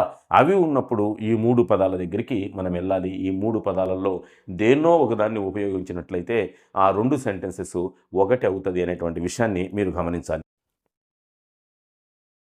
ఎస్, హూ, హూమ్, హూస్ ఈ మూడింటిని కూడా మనుషులను రీప్లేస్ చేయడానికి, పీపుల్ని రీప్లేస్ చేయడానికి ఉపయోగించేటువంటి రిలేటివ్ ప్రొనౌన్స్. అంటే మొదటి సెంటెన్స్లో మనుషుల యొక్క రెఫరెన్స్ ఉంటే ఆ మనుషులను మనం రిలేటివ్గా రిప్రజెంట్ చేయడానికి వీటి యొక్క సహాయాన్ని తీసుకుంటాం అని చెప్పినాం కదా.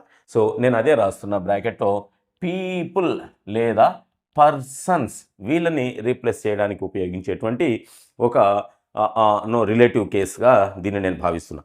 అయితే మరి పర్సన్స్ని రీప్లేస్ చేయడానికి వీటి యొక్క సహాయాన్ని తీసుకుంటాం అని అంటున్నాం కదా. మరి హూ ఎప్పుడు, హూమ్ ఎప్పుడు, హూజ్ ఎప్పుడు అనేటువంటి డౌట్ వస్తుంది కదా. సో దానికోసం ఒక చిన్న అనాలిసిస్ని చేస్తా. దాన్ని మీరు చూడండి. సెంటెన్స్లో సబ్జెక్టివ్ కేస్, ఆబ్జెక్టివ్ కేస్,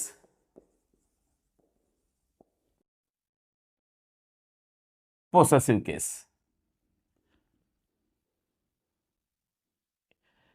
ఈ 3 కేసెస్లో మనం వీటిని ఉపయోగిస్తాం. ఒకటేమో సబ్జెక్టివ్ కేస్, రెండవదేమో ఆబ్జెక్టివ్ కేస్, మూడవదేమో పొసెసివ్ కేస్.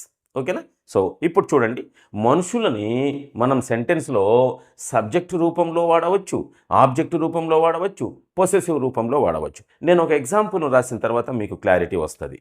చూడండి. సో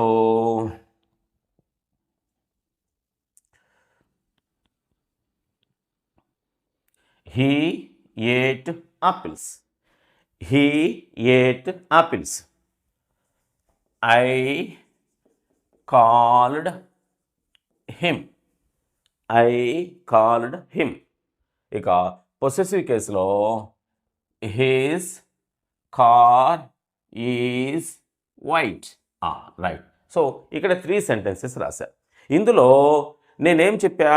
హూ, హూమ్, హూస్ అనేటువంటివి హీ, షీ, దే అనేటువంటి ప్రొనౌన్స్ని రీప్లేస్ చేయడానికి అనేటువంటి ప్రొనౌన్స్ను ఉపయోగించేటువంటి సందర్భంలోనే మనకి ఈ హూ, హూమ్, హూజ్ అనేటువంటి పదాలు వస్తాయని చెప్పినా కదా.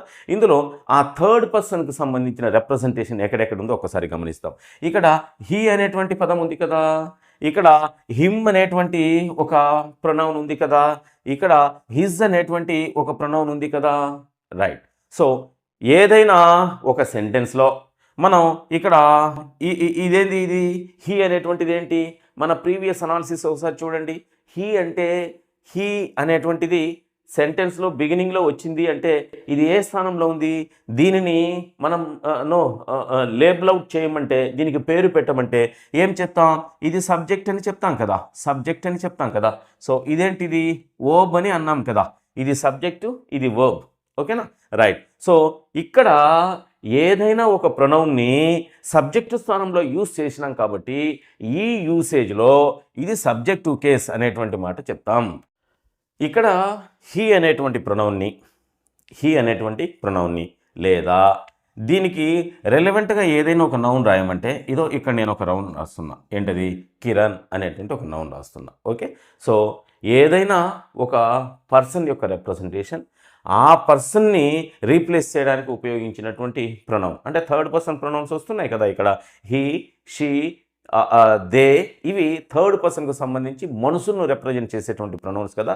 వీటిని రీప్లేస్ చేసేటువంటి పరిస్థితి మనకు ఎక్కడైనా ఈ పదాల ద్వారా జరిగింది అంటే అప్పుడు సో దానిని మనం రిలేటివ్ ప్రొనౌన్ అనేటువంటి పేరుతో పిలుస్తున్నాం కదా.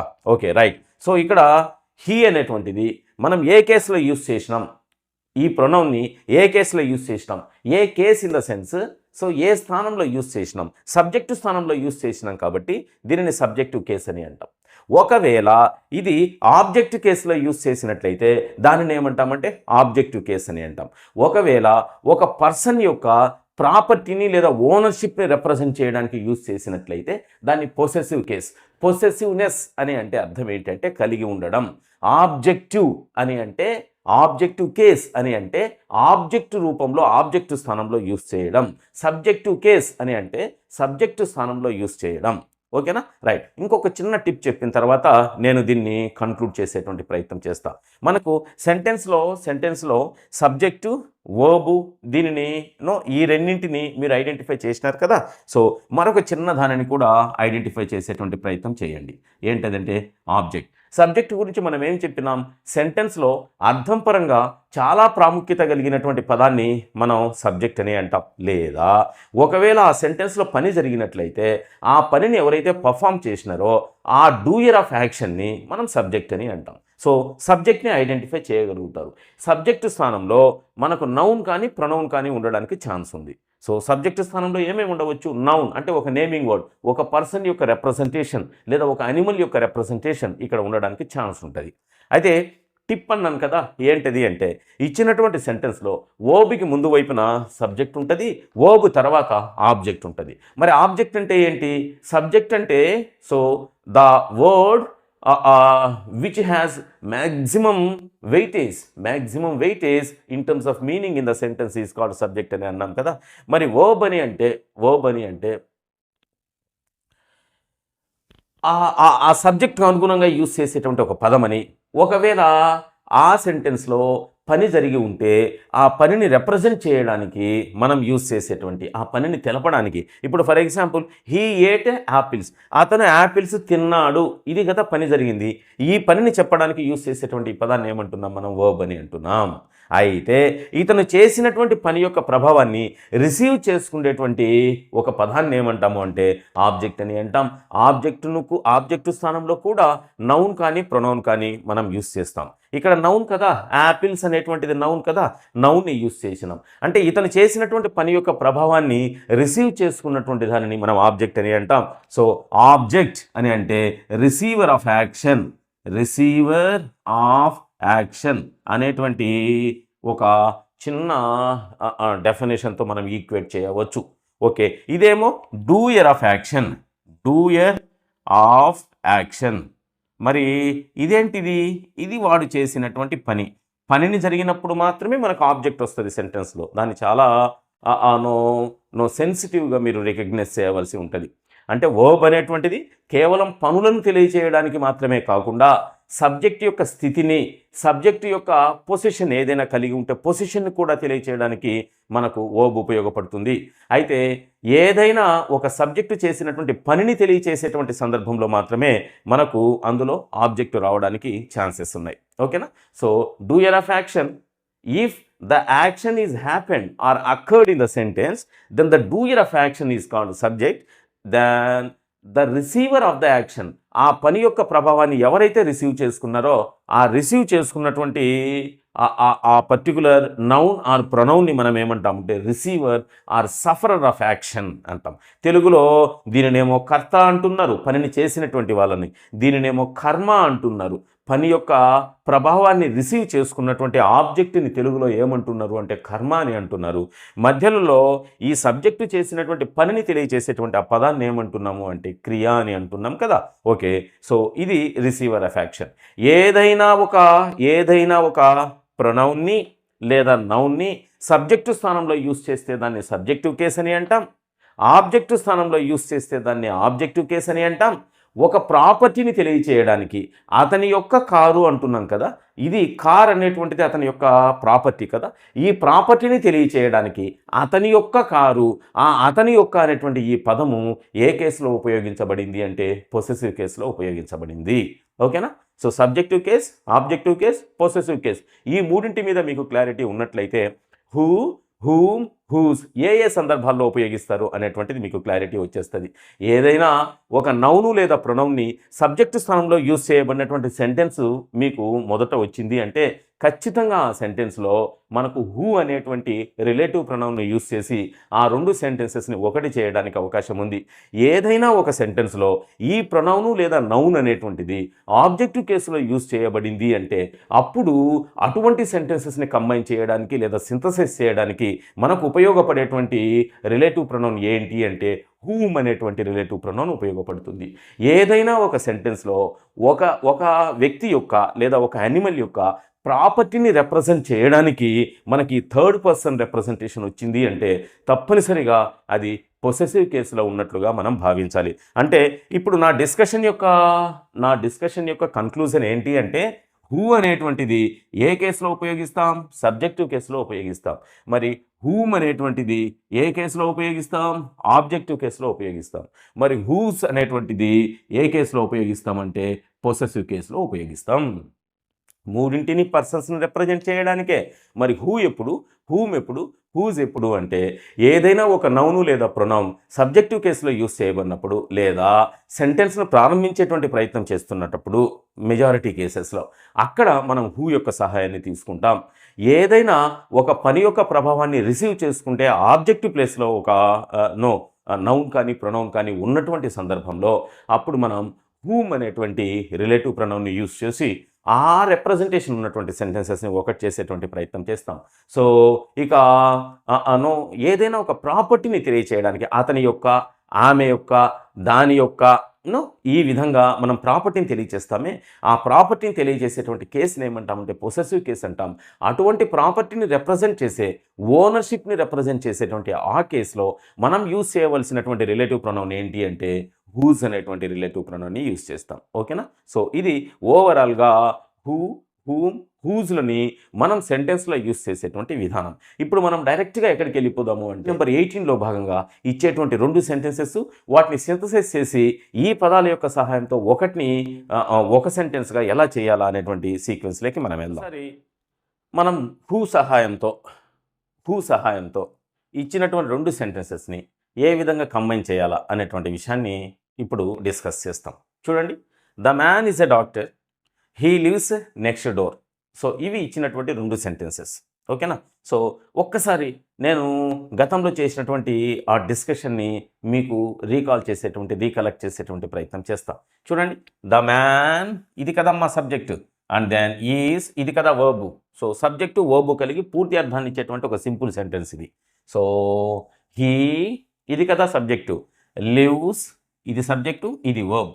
సబ్జెక్టు వర్బు కలిగినటువంటి పూర్తి అర్థాన్ని ఇచ్చేటువంటి సింపుల్ సెంటెన్స్ ఇది. ఏదైనా ఒక సెంటెన్స్లో సబ్జెక్టు ఇప్పుడు ద మ్యాన్ కాకుండా మెన్ అని ఉన్నదనుకోండి, ఇక్కడ అంటే ఇది ప్లూరల్ అయిందనుకోండి, ఈజ్ ఏమవుతుంది? ఆర్ అవుతుంది. అంటే సబ్జెక్ట్కి అనుగుణంగా ఇది మారుతుందా, కాబట్టి ఈ వర్బు ఫైనట్ వర్బు కిందికి వస్తుంది. So he lives next door, ఇక్కడ హీ ఉంది కాబట్టి లివ్స్. ఒకవేళ ఐ వచ్చిందనుకోండి, లివ్స్ కాస్త లివ్ అవుతుంది కదా, అంటే ఇది కూడా సబ్జెక్ట్కి అనుగుణంగా మారుతోంది కదా, ఇది కూడా ఫైనట్ వర్బ్. అంటే ఇచ్చినటువంటి సెంటెన్స్లో సబ్జెక్టు మరియు ఫైనట్ వర్బ్ ఉన్నప్పుడు మాత్రమే మనం దానిని ఒక క్లాజు లేదా సెంటెన్స్ అని అంటాం. ఏదైనా ఒక క్లాజు కంప్లీట్ మీనింగ్ని క్యాటర్ చేస్తుంది అంటే అప్పుడు ఆ క్లాజ్నే మనం సెంటెన్స్ అని అనవచ్చు. ఆ సెంటెన్స్ని సింపుల్ సెంటెన్స్ అని అంటాం. ఇది గతంలో మనం చేసినటువంటి అనాలిసిస్. Okay, right. సో ఈ విధంగా సబ్జెక్టు వర్బ్ని ఐడెంటిఫై చేయగలిగినారు. రైట్. సో ఇప్పుడు ఇక్కడ మొదటి సెంటెన్స్లో సబ్జెక్ట్ ఏంటి? The man. ద మ్యాన్ ఏంటిది? నౌన్ కదమ్మా. నౌన్ కదా. మనం ఏం చెప్పుకున్నాం, సబ్జెక్టు స్థానంలో లేదా ఆబ్జెక్టు స్థానంలో. ఆబ్జెక్ట్ అనేటువంటిది ఇక్కడ అప్రస్తుతం అయినప్పటికీ కూడా నేను సబ్జెక్టు స్థానంలో నౌను మరియు ప్రొనౌన్ ఉంటుంది, అదే ఆబ్జెక్టు స్థానంలో కూడా నౌను ప్రొనౌన్లే ఉంటాయి ఇంగ్లీష్ లాంగ్వేజ్లో అని చెప్పిన. సో సబ్జెక్టు స్థానంలో నౌన్ ఉంటుంది, ఓకే రైట్. సో ఇక్కడ సబ్జెక్టు స్థానంలో ఏముంది, ప్రొనౌన్ ఉంది. నౌన్ కానీ ప్రొనౌన్ కానీ సబ్జెక్టు స్థానంలో ఉండడానికి ఛాన్స్ ఉంది, ఓకే రైట్ డన్. ఇప్పుడు మనం ఇచ్చినటువంటి సెంటెన్స్లో ఒక నౌన్ గురించి చెప్పేటువంటి దాన్నే కదా ప్రొనౌన్ అనేది. అంటే హీ అనేటువంటిది దేని గురించి చెప్తోంది, ద మ్యాన్ గురించి చెప్తోంది. So the man is a doctor, he lives next door. So he అనేటువంటి ఈ ప్రొనౌన్ ఏదో ఒక నౌన్ గురించి చెబితేనే కదా దాన్ని ప్రొనౌన్ అనేది. మరి ఏ నౌన్ గురించి చెప్తోంది ఇక్కడ, ద మ్యాన్ గురించి చెప్తోంది.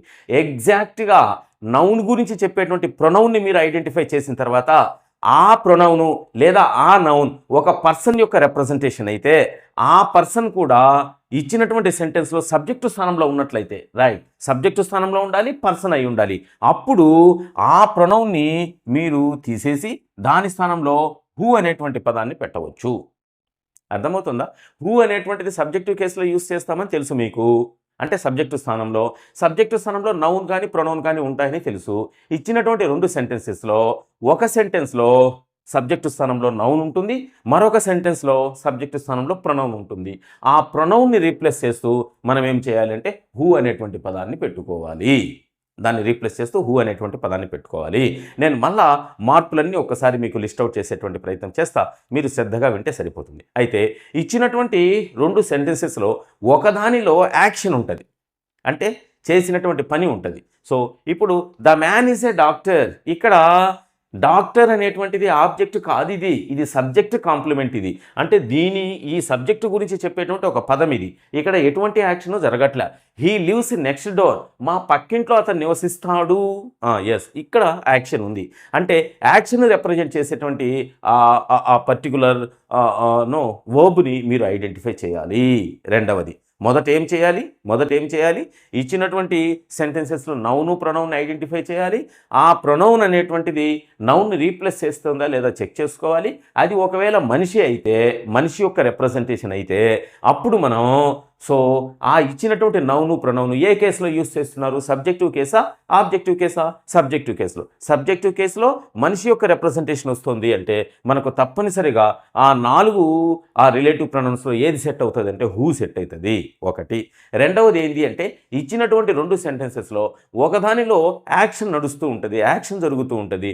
ఆ యాక్షన్ జరిగినటువంటి సెంటెన్స్ని మీరు ఐడెంటిఫై చేయాలి, రైట్. ఇప్పుడు చూడండి ఎవరి గురించి ఈ మొత్తం జరుగుతోంది. ఎస్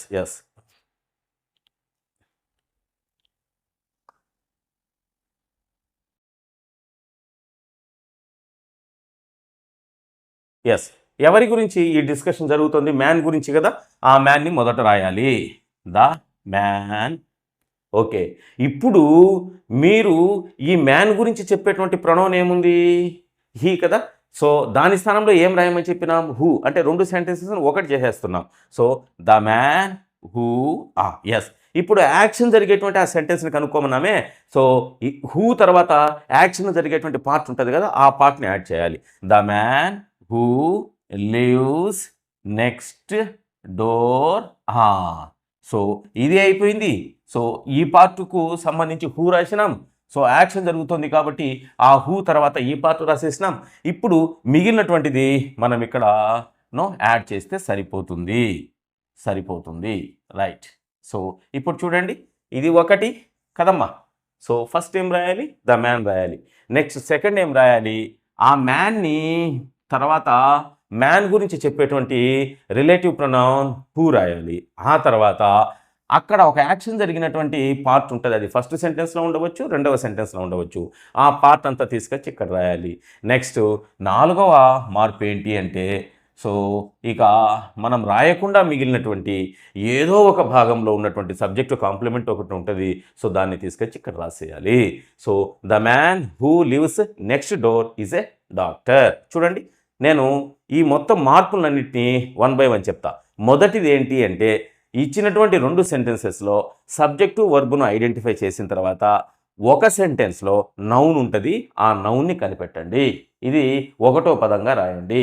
ఇక రెండవ మార్పు ఏంటంటే ఈ నౌన్ గురించి చెప్పేటువంటి ప్రొనౌన్ సబ్జెక్టివ్ కేసులో యూజ్ చేయబడి ఏదైనా ఒక ప్రొనౌను రెండు సెంటెన్స్లో ఒక సెంటెన్స్లో అంటే ఒక దాంట్లో నౌన్ ఉంటే ఇంకొక దాంట్లో ప్రొనౌన్ ఉంటుంది. ఆ ప్రొనౌన్ స్థానంలో హూ రాసి అది రెండవ పదంగా సో నౌన్ పక్కన రాయండి.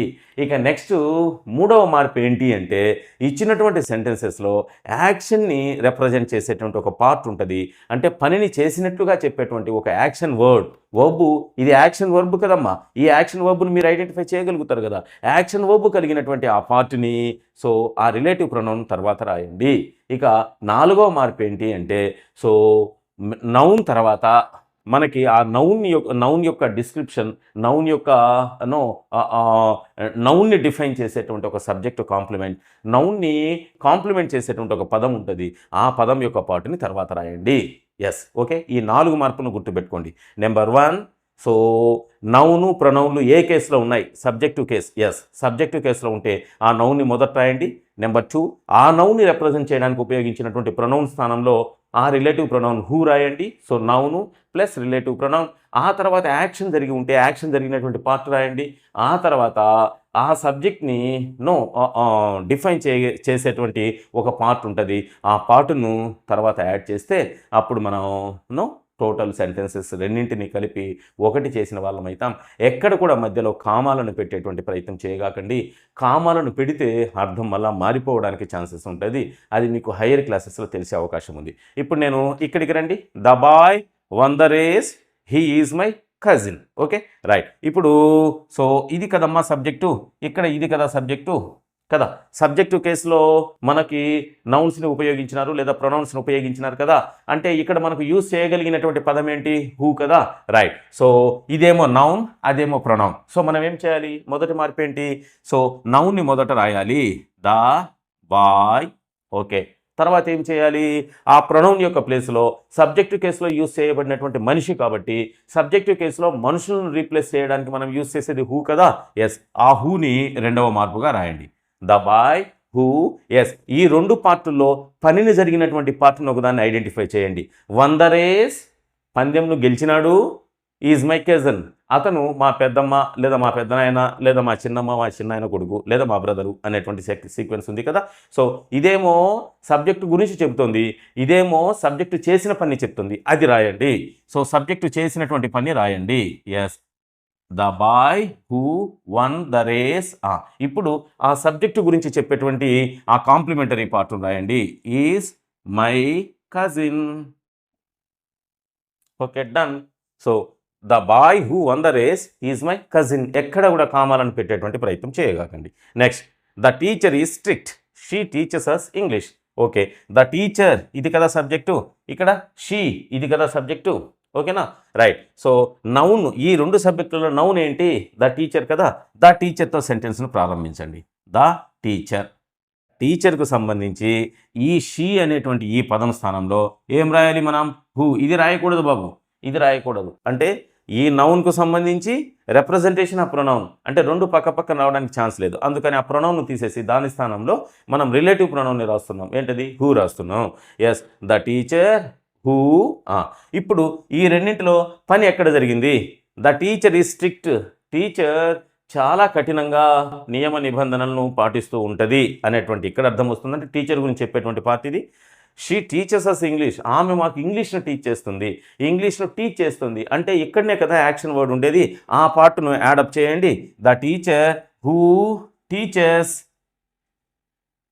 అస్ English.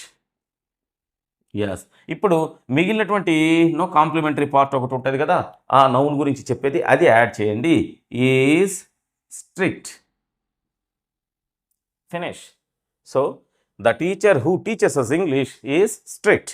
Next, the women called me yesterday, she is my aunt. Okay right. ఇక్కడ నౌన్ ద ఉమెన్ కదా, మరి షీ అనేటువంటిది ఏమవుతుంది? ప్రొనౌన్ అవుతుంది కదా.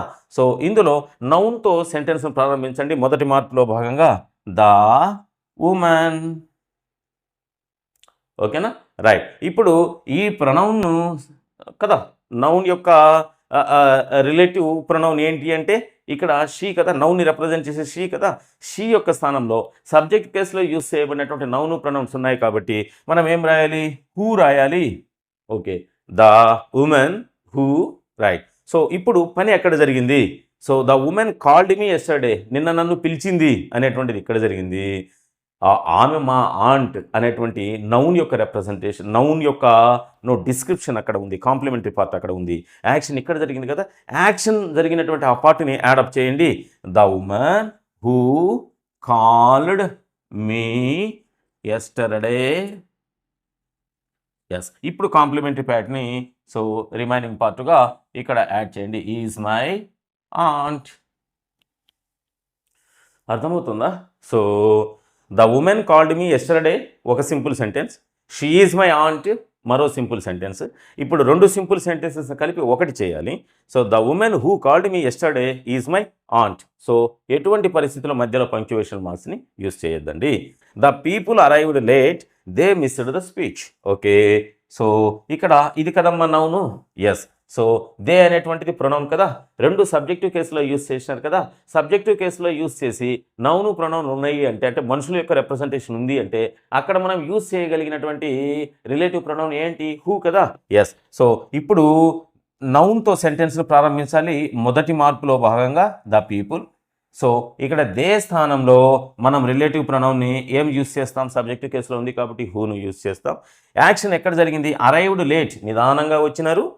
మిస్డ్ ద స్పీచ్, సో స్పీచ్ని మిస్ అయినారు. ఓకే, సో ఇప్పుడు రెండింటిలో యాక్షన్స్ ఉన్నాయి. అయితే నౌన్కు సంబంధించి చూడండి, ఈ మూడింటిలో మనకు ఒక దాంట్లో యాక్షన్, ఒక దాంట్లో కాంప్లిమెంటరీ పార్ట్ ఉంది. సో ఇప్పుడు ఒక డిఫరెంట్ ఎగ్జాంపుల్ నేను ఇక్కడ రాశా. The people arrived late, they missed the speech అని ఉంది కదా. సో నౌన్కు సంబంధించి ఏదైతే యాక్షన్ ఉంటుందో దానిని హూ తర్వాత రాసుకోండి. ఆ తర్వాత ప్రొనౌన్కు సంబంధించినటువంటి యాక్షన్ని తర్వాత రాస్తే సరిపోతుంది. So the people who arrived late missed the speech. ఓకేనా, రైట్. సో ఇక్కడ రెండు యాక్షన్స్ ఉన్నప్పుడు ఏ యాక్షన్ ముందు ఏ యాక్షన్ తర్వాత అనేటువంటిది పెద్దగా అర్థాన్ని ప్రభావితం చేయదు. So the people who arrived late missed the speech, the people who missed the speech arrived late. So రెండు సీక్వెన్సెస్లో అర్థము సమానంగానే వస్తుంది కాబట్టి దాని గురించి మనం పెద్దగా వర్రీ కావాల్సినటువంటి పని అయితే. సో ఇప్పుడు హూమ్ని మనం ఏ విధంగా యూజ్ చేయాలి? సరే, ఈ హూమ్ని ఒక రిలేటివ్ ప్రొనౌన్గా ఇచ్చినటువంటి రెండు సెంటెన్సెస్ని సింథసైజ్ చేసేటువంటి సందర్భంలో మనం ఏ విధంగా యూజ్ చేయాలి అనేటువంటి ఒక చిన్న డిస్కషన్లోకి ఎంటర్ అవుతున్నాం. చూడండి, ఇక్కడ మనం థర్డ్ పర్సన్కి సంబంధించినటువంటి ప్రొనౌన్స్ రాస్తున్నాం. ఏమున్నాయి? He, she, they. సో ఇక విచ్ వచ్చినప్పుడు ఇట్ చెప్పుకుందాం. సరే, ఇటుకు సంబంధించినటువంటి ఒక రిప్రజెంటేషన్ కూడా నేను ఇక్కడ రాస్తున్నా. సో సబ్జెక్టివ్ కేసులో ఇలా ఉంటాయి ఇవి, ఈ ప్రొనౌన్స్. అయితే ఇవే ప్రొనౌన్స్ ఆబ్జెక్టివ్ కేసులోకి వెళ్ళినప్పుడు మార్పులకు గురి అవుతాయి. సో హీ ఏమైపోతుంది అంటే హిమ్ అయిపోతుంది, షీ ఏమైపోతుంది అంటే హర్ అవుతుంది, దే ఏమైపోతుందంటే దెమ్ అవుతుంది. ఇట్ అనేటువంటిది సబ్జెక్టివ్ కేసులో అయినా ఆబ్జెక్టివ్ కేసులో అయినా ఒకేలా ఉంటుంది. అంటే హీ, షీ, దే ఇవి కనపడినప్పుడు మీరు సబ్జెక్టివ్ కేసులో భాగంగా హూ అనేటువంటి రిలేటివ్ ప్రొనౌన్ని ఉపయోగించి ఇచ్చిన రెండు వాక్యాలను ఒకటిగా కలపాలి. అయితే హిమ్, హర్, దెమ్ లాంటి ఆబ్జెక్టివ్ కేసులో ఉండేటువంటి ప్రొనౌన్స్ కనపడినప్పుడు మీరు వెంటనే మనం ఏ రిలేటివ్ ప్రొనౌన్ యొక్క సహాయంతో రెండింటిని కలపాలి అంటే హూమ్ యొక్క సహాయంతో కలపాలి అనేటువంటి విషయాన్ని గుర్తుంచుకోండి. ఓకే, థర్డ్ పర్సన్ ప్రొనౌన్స్ అయినటువంటి ఈ ప్రొనౌన్స్ యొక్క ఇన్ఫర్మేషన్ మీకు తెలిసి ఉంటే హూను ఉపయోగించాలన్నా హూమ్ను ఉపయోగించాలన్నా అక్కడ ఇచ్చినటువంటి పదాల సహాయంతో మనం ఐడెంటిఫై చేయవచ్చు. హీ, షీ, దే ఇవి వచ్చి subjective case, him, her, them ఇవి వచ్చి ఆబ్జెక్టివ్ కేస్.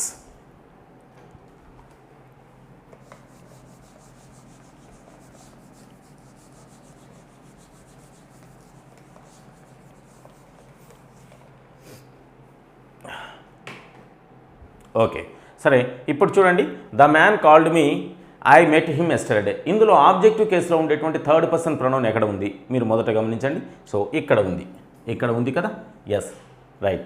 సో నౌన్ ఏంటి, ద మ్యాన్, ఇదే కదా, ఇది నౌన్ అండ్ దెన్ ఇది ప్రొనౌన్. సో ఇదేమో సబ్జెక్టివ్ కేసులో ఉంది, అదేమో ఆబ్జెక్టివ్ కేసులో ఉంది. సరే, ఆబ్జెక్టివ్ కేసులో ప్రొనౌన్ మీకు కనపడింది అంటే అప్పుడు మీరు హూమ్ అనేటువంటి ఒక రిలేటివ్ ప్రొనౌన్ యొక్క సహాయంతో రెండు సెంటెన్సెస్ని కలిపి ఒకటిగా తయారు చేయాలి.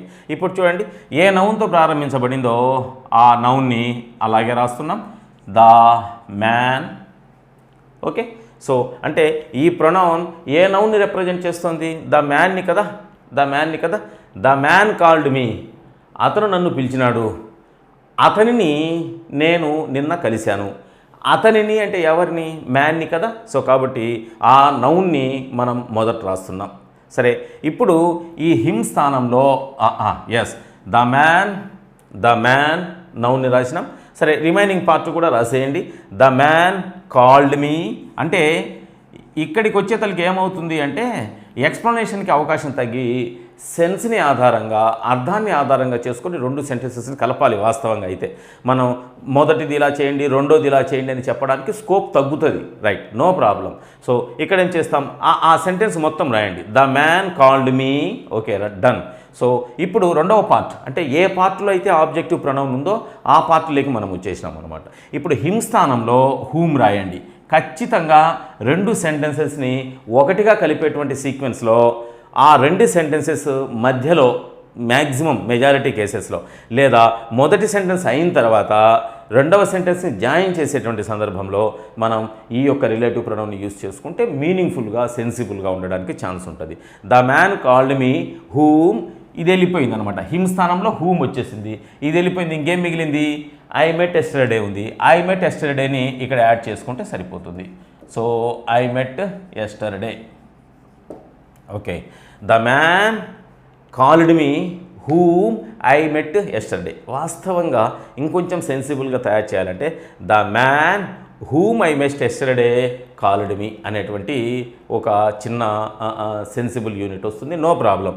ఇలా రాసినా కూడా the man called me whom I met yesterday అనేది కూడా సెన్సిబుల్గానే తయారవుతుంది. ఇప్పుడు మనం రెండవ ఎగ్జాంపుల్లోకి వెళ్తున్నాం. రెండవ ఎగ్జాంపుల్ చూడండి, the girl waved at the teacher, she admires him greatly. Okay, no problem. So ఇక్కడ మనం ద గర్ల్ అనేటువంటిది ఒక నౌన్ కదమ్మా, నౌన్. సో ఈ నౌన్కు సంబంధించి మనం సెంటెన్స్ని ప్రారంభించాలి. అయితే రెండవ సెంటెన్స్లో ఆబ్జెక్టివ్ ప్రొనౌన్ ఎక్కడ ఉందో మీరు కనిపెట్టేటువంటి ప్రయత్నం చేయగలిగినట్లయితే దాన్ని రీప్లేస్ చేస్తూ, హిమ్ని రీప్లేస్ చేస్తూ హూమ్ అనేటువంటి పదాన్ని పెట్టాలి. సరే, ఒక్కసారి చూడండి, the girl waved at the teacher. Okay, no problem. So ఇప్పుడు రెండవ పార్ట్ స్టార్ట్ చేసేటప్పుడు అంటే ఏ పార్ట్లో అయితే ఆబ్జెక్టివ్ ప్రొనౌన్ ఉందో ఆ పార్ట్ను స్టార్ట్ చేసేటప్పుడు ఆబ్జెక్టివ్ ప్రొనౌన్ ఏదైతే ఉందో దాన్ని రీప్లేస్ చేసి హూమ్ పెట్టి ఆ సెంటెన్స్లో భాగంగా ఏ సెంటెన్స్లో అయితే ఆబ్జెక్టివ్ ప్రొనౌన్ ఉందో ఆ సెంటెన్స్లో మిగిలినటువంటి పార్ట్ని యాడప్ చేస్తే సరిపోతుంది. So the girl waved at the teacher whom she admires greatly. Okay, no problem. So ఇది మనకి రెండు సెంటెన్సెస్ని ఒకటి చేసేటువంటి సందర్భం. The girl waved at the teacher. So టీచర్ని girl she wished with the support of waving. So అతనిని ఆమె చాలా ఎక్కువగా ఆరాధిస్తుంది లేదా మెచ్చుకుంటుంది అనేటువంటి సో చిన్న సీక్వెన్స్లో ఈ సెంటెన్స్ని మనం యూజ్ చేసినాం. The actor thanked the director, the audience loved him. Okay, no problem. So ఇక్కడ నౌన్ ఏంటి, ది యాక్టర్ కదా. So the actor, okay, thanked the director. Okay, ఇప్పుడు రెండవ పార్ట్ మనం చేస్తున్నాం. రెండవ పార్ట్ని యాడ్ చేసేటప్పుడు ఇక్కడ ఆబ్జెక్టివ్ కేసులో ఉండేటువంటి ఆ ప్రొనౌన్ని మీరు కనిపెట్టాలి. సో దాని ప్లేస్లో ఏం చేయాలి, హూమ్ రాయాలి, హూమ్. ఓకే, ఇక రిమైనింగ్ పార్ట్ రెండవ భాగంలో రెండవ సెంటెన్స్లో ఆబ్జెక్టివ్ ప్రొనౌన్ను తీసివేయగా ఇక మిగిలినటువంటి పార్ట్ ఏదైతే ఉందో దాన్ని యాడప్ చేయాలి. So whom the audience loud. ఓకేనా? Right, no problem. So the actor thanked the director, the audience loved him. The actor thanked the director whom the audience loved. So ఈ రకంగా మనం హూమ్ యొక్క యూసేజ్ని చెప్తాం. ఓకే, సో మీకు ఏమాత్రం డౌట్ఫుల్గా ఉన్నా లేదా ఏదైనా మీరు సాల్వ్ చేయలేనటువంటి ఎక్సర్సైజెస్ లేదా యాక్టివిటీస్ సెంటెన్సెస్ ఏమన్నా ఉన్నా ఒక్కసారి మీరు కామెంట్లో రిప్రజెంట్ చేసినట్లయితే సో దానికి నేను ఎక్స్ప్లెనేషన్ ఇచ్చేటువంటి ప్రయత్నం చేస్తాను. No problem. హూస్కు సంబంధించినటువంటి హూస్ని ఉపయోగించి ఏ విధంగా మనం సెంటెన్సెస్ని కంబైన్ చేయాలి అనేటువంటి ఒక చిన్న సీక్వెన్స్లోకి వచ్చినాం. చూడండి, the bye last his bag, his father is a teacher. So ఇది ఇక్కడ ఉన్నటువంటిది. సో ఇక్కడ నౌన్ ఏంటి? ద బాయ్ కదా. సో మనం ఇక్కడ పొసెసివ్ కేసులో ఉండేటువంటి ప్రొనౌన్ని కనిపెట్టగలుగుతామా? సో హిజ్ అనేటువంటిది బాయ్కి సంబంధించినటువంటి రిప్రజెంటేషనే కదా. సో ఇది నౌను, ఇది ప్రొనౌన్ యాక్చువల్గా. అయితే ఈ ప్రొనౌన్ అనేటువంటిది నౌన్కి ముందు వైపున ఇక్కడ యూజ్ చేయబడింది కాబట్టి దీన్ని వేరే పార్ట్ ఆఫ్ స్పీచ్గా చెప్తాం. అయితే ఇక్కడ పొసెసివ్ కేసులో ఉండేటువంటి ఈ ప్రొనౌన్ని మీరు కనిపెట్టాలి. సో ఏంటది? సో హిజ్ ఫాదర్, అతని యొక్క నాన్న కదా. సో కాబట్టి దీన్ని కనిపెట్టాలి. సో ఇప్పుడు మనం ఏం చేస్తున్నాం? The boy. ఎస్, రెండవ సెంటెన్స్లో ఉండేటువంటి ఈ పొసెసివ్ కేసులో ఉండేటువంటి ప్రొనౌన్ స్థానంలో మనం ఏం పెట్టాలి? హూస్ పెట్టాలి. Yes, the boy whose. ఆ రెండవ పార్ట్లో ఉండేటువంటి సెంటెన్స్ని అట్నే కంటిన్యూ చేసేయండి. Whose father is a teacher. Yes, అయిపోయింది. ఓకే, మొదట నౌన్ని రాసాం, నౌన్ని కనిపెట్టాం. నౌను మరియు పొసెసివ్ కేసులో ఉండేటువంటి ప్రొనౌన్స్ రెండింటిని కనిపెట్టినాం. నౌన్తోనే సెంటెన్స్ని ప్రారంభించినాం. పొసెసివ్ కేసులో ఉండేటువంటి ఆ ప్రొనౌన్ ఏదైతే ఉందో దాని స్థానంలో హూస్, ఇక్కడ హీ స్థానంలో ఏం రాసినాం? హూజ్ రాసినాం. ఆ సెంటెన్స్లో ఉండేటువంటి పార్ట్ని అలాగే రాసినాం. ఇప్పుడు నౌన్ తర్వాత ఉండేటువంటి పార్ట్ కొంచెం ఉంది కదా. సో దానిని మిగిలినటువంటి భాగంగా యాడప్ చేస్తే సరిపోతుంది. So lost his bag. Right, ఇప్పుడు ఒక్కసారి రెండింటిని కలపగా వచ్చినటువంటి సెంటెన్స్ని చూడండి. The boy whose father is a teacher lost his bag. ఎటువంటి పరిస్థితుల్లో పంక్చువేషన్ మార్క్స్ని మధ్యలో యూస్ చేయగాకండి. సో ఇక్కడ రెండవది చూడండి, ద ఉమెన్, ఇది నౌన్ కదా. సో హర్, ఇది పొసెసివ్ కేసులో ఉండేటువంటి ప్రొనౌన్ కదా. రైట్, సో ఇప్పుడు మనం నౌన్తో స్టార్ట్ చేయాలి కదా. The women. ఓకే, దెన్ ఈ పొసెసివ్ కేసులో ఉండేటువంటి ఈ పదం స్థానంలో మనం హూస్ని పెట్టాలి. So the women whose. Yes, ఈ పార్ట్ని అలాగే రాసేయండి. Dog is very playful. Okay, ఇప్పుడు నౌన్ ఉన్నటువంటి ఈ సెంటెన్స్లో భాగంగా కొంత మిగిలి ఉంది కదా, అది తర్వాత యాడప్ చేయండి. Is kind. ఓకే, ఇప్పుడు సెంటెన్స్ ఏమైంది చూడండి. The women whose dog is very playful is kind. Okay, next. So మూడవ సెంటెన్స్లోకి వస్తున్నా. ద స్టూడెంట్ అనేది నౌన్ కదా. సో హర్ గ్రేడ్స్లో హర్ అనేటువంటిది పొసెసివ్ కేసులో ఉంది కదా. నౌన్తో సెంటెన్స్ స్టార్ట్ చేస్తున్నా. The student. సో పొసెసివ్ కేసులో ఉండేటువంటి ప్రొనౌన్ స్థానంలో పొసెసివ్ కేసులో ఉండేటువంటి రిలేటివ్ ప్రొనౌన్ని మనం యూస్ చేస్తాం. So whose. ఎస్, సో ఈ పొసెసివ్ ప్రొనౌన్ ఎక్కడైతే ఉందో సో ఆ పార్ట్లో ఉండేటువంటి సెంటెన్స్ని అలాగే రాస్తున్నా. So whose grades are excellent.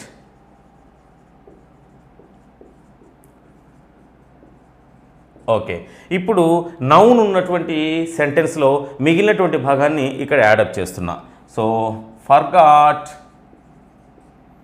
Her homework. ఇక్కడ మీకు ఒక చిన్న డౌట్ రైజ్ కావచ్చు. ఏంటది?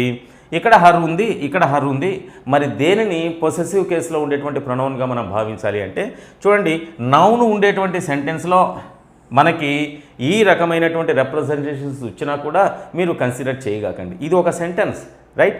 ఈ సెంటెన్స్ను ఆ సెంటెన్స్ను కలపాలి అంటే ఈ సెంటెన్స్లో వచ్చినటువంటి పొసెసివ్ యాక్చువల్గా హోంవర్క్ అనేటువంటిది నౌన్ కాబట్టి ఇది పొసెసివ్ అడ్జెక్టివ్ అనాలి.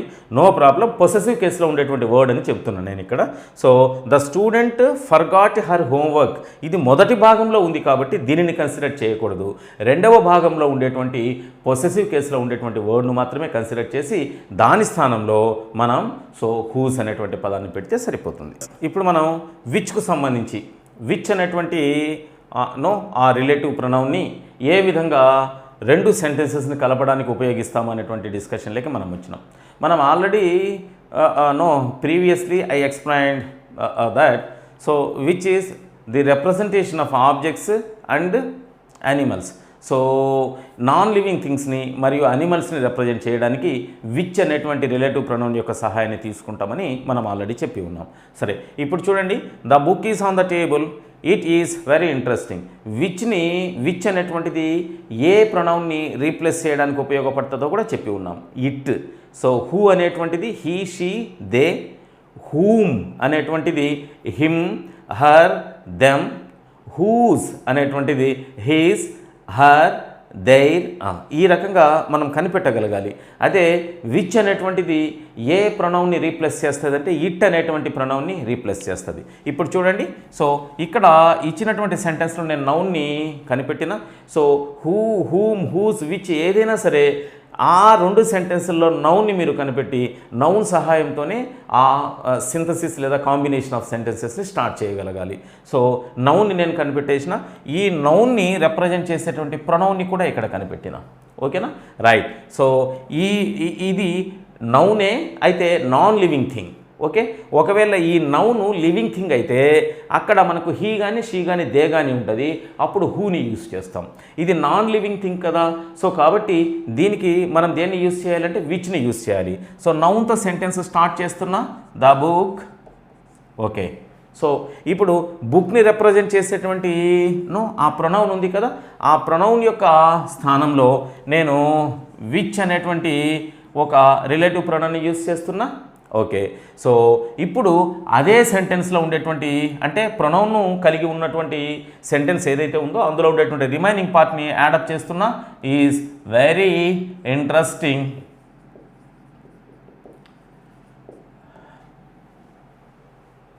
Okay, the book which is very interesting. So ఇప్పుడు నౌన్ ఉన్నటువంటి ఆ సెంటెన్స్లోని పార్ట్ని యాడప్ చేస్తున్నా. Is on the table.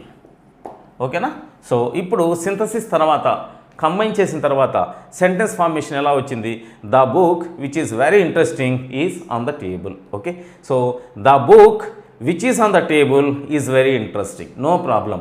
మీరు మొదట నౌన్ రాసి ఆ తర్వాత ఆ నౌను నాన్ లివింగ్ థింగ్ అయితే లేదా అనిమల్ అయితే దానికి సంబంధించినటువంటి ప్రొనౌన్ స్థానంలో విచ్ రాసి ఆ సెంటెన్స్లో ఉండేటువంటి పార్ట్ ముందు రాసి తర్వాత ఇది రాసిన, లేదా ఈ పార్ట్ను మొదట రాసి ఆ తర్వాత ఆ వాక్యంలోని భాగాన్ని రాసిన, వాక్యం నందు పెద్దగా అర్థం ఉండదు మెజారిటీ కేసెస్లో. సో ఏ పార్ట్ ఏది రాసినా కూడా మీకు వాక్యం నందు అర్థం నందు సో పెద్దగా మార్పు ఉండదు. కొన్ని స్పెషల్ కేసెస్ ఉంటాయి. సో అంత క్రూషియాలిటీ కలిగినటువంటి ఎగ్జాంపుల్స్ మీకు ఎగ్జామినేషన్లో రావడానికి ఛాన్సెస్ లేదు, మీరు 10th క్లాస్ కాబట్టి. రైట్, చూడండి, the book which is very interesting is on the table. The book which is on the table is very interesting. So both are correct. Next, the car was repaired yesterday, it broke down again today. So ఇందులో ఇది noun. So దీనికి సంబంధించినటువంటి pronoun ఇది. So నౌన్తో sentence start చేస్తున్నా, the car. Yes, so pronoun యొక్క స్థానంలో ఇది కార్ అనేటువంటిది ఒక నాన్ లివింగ్ థింగ్ కదా, సో కాబట్టి సో ఇట్ని తీసేసి దాని స్థానంలో విచ్ అనేటువంటి రిలేటివ్ ప్రొనౌన్ నేను యూస్ చేస్తున్నా, the car which. Yes, so which ఆ ఇట్ కలిగినటువంటి ఆ సెంటెన్స్లో ఉండేటువంటి పార్ట్ని నేను ఇక్కడ రాస్తున్నా, broke down again today, was repaired yesterday.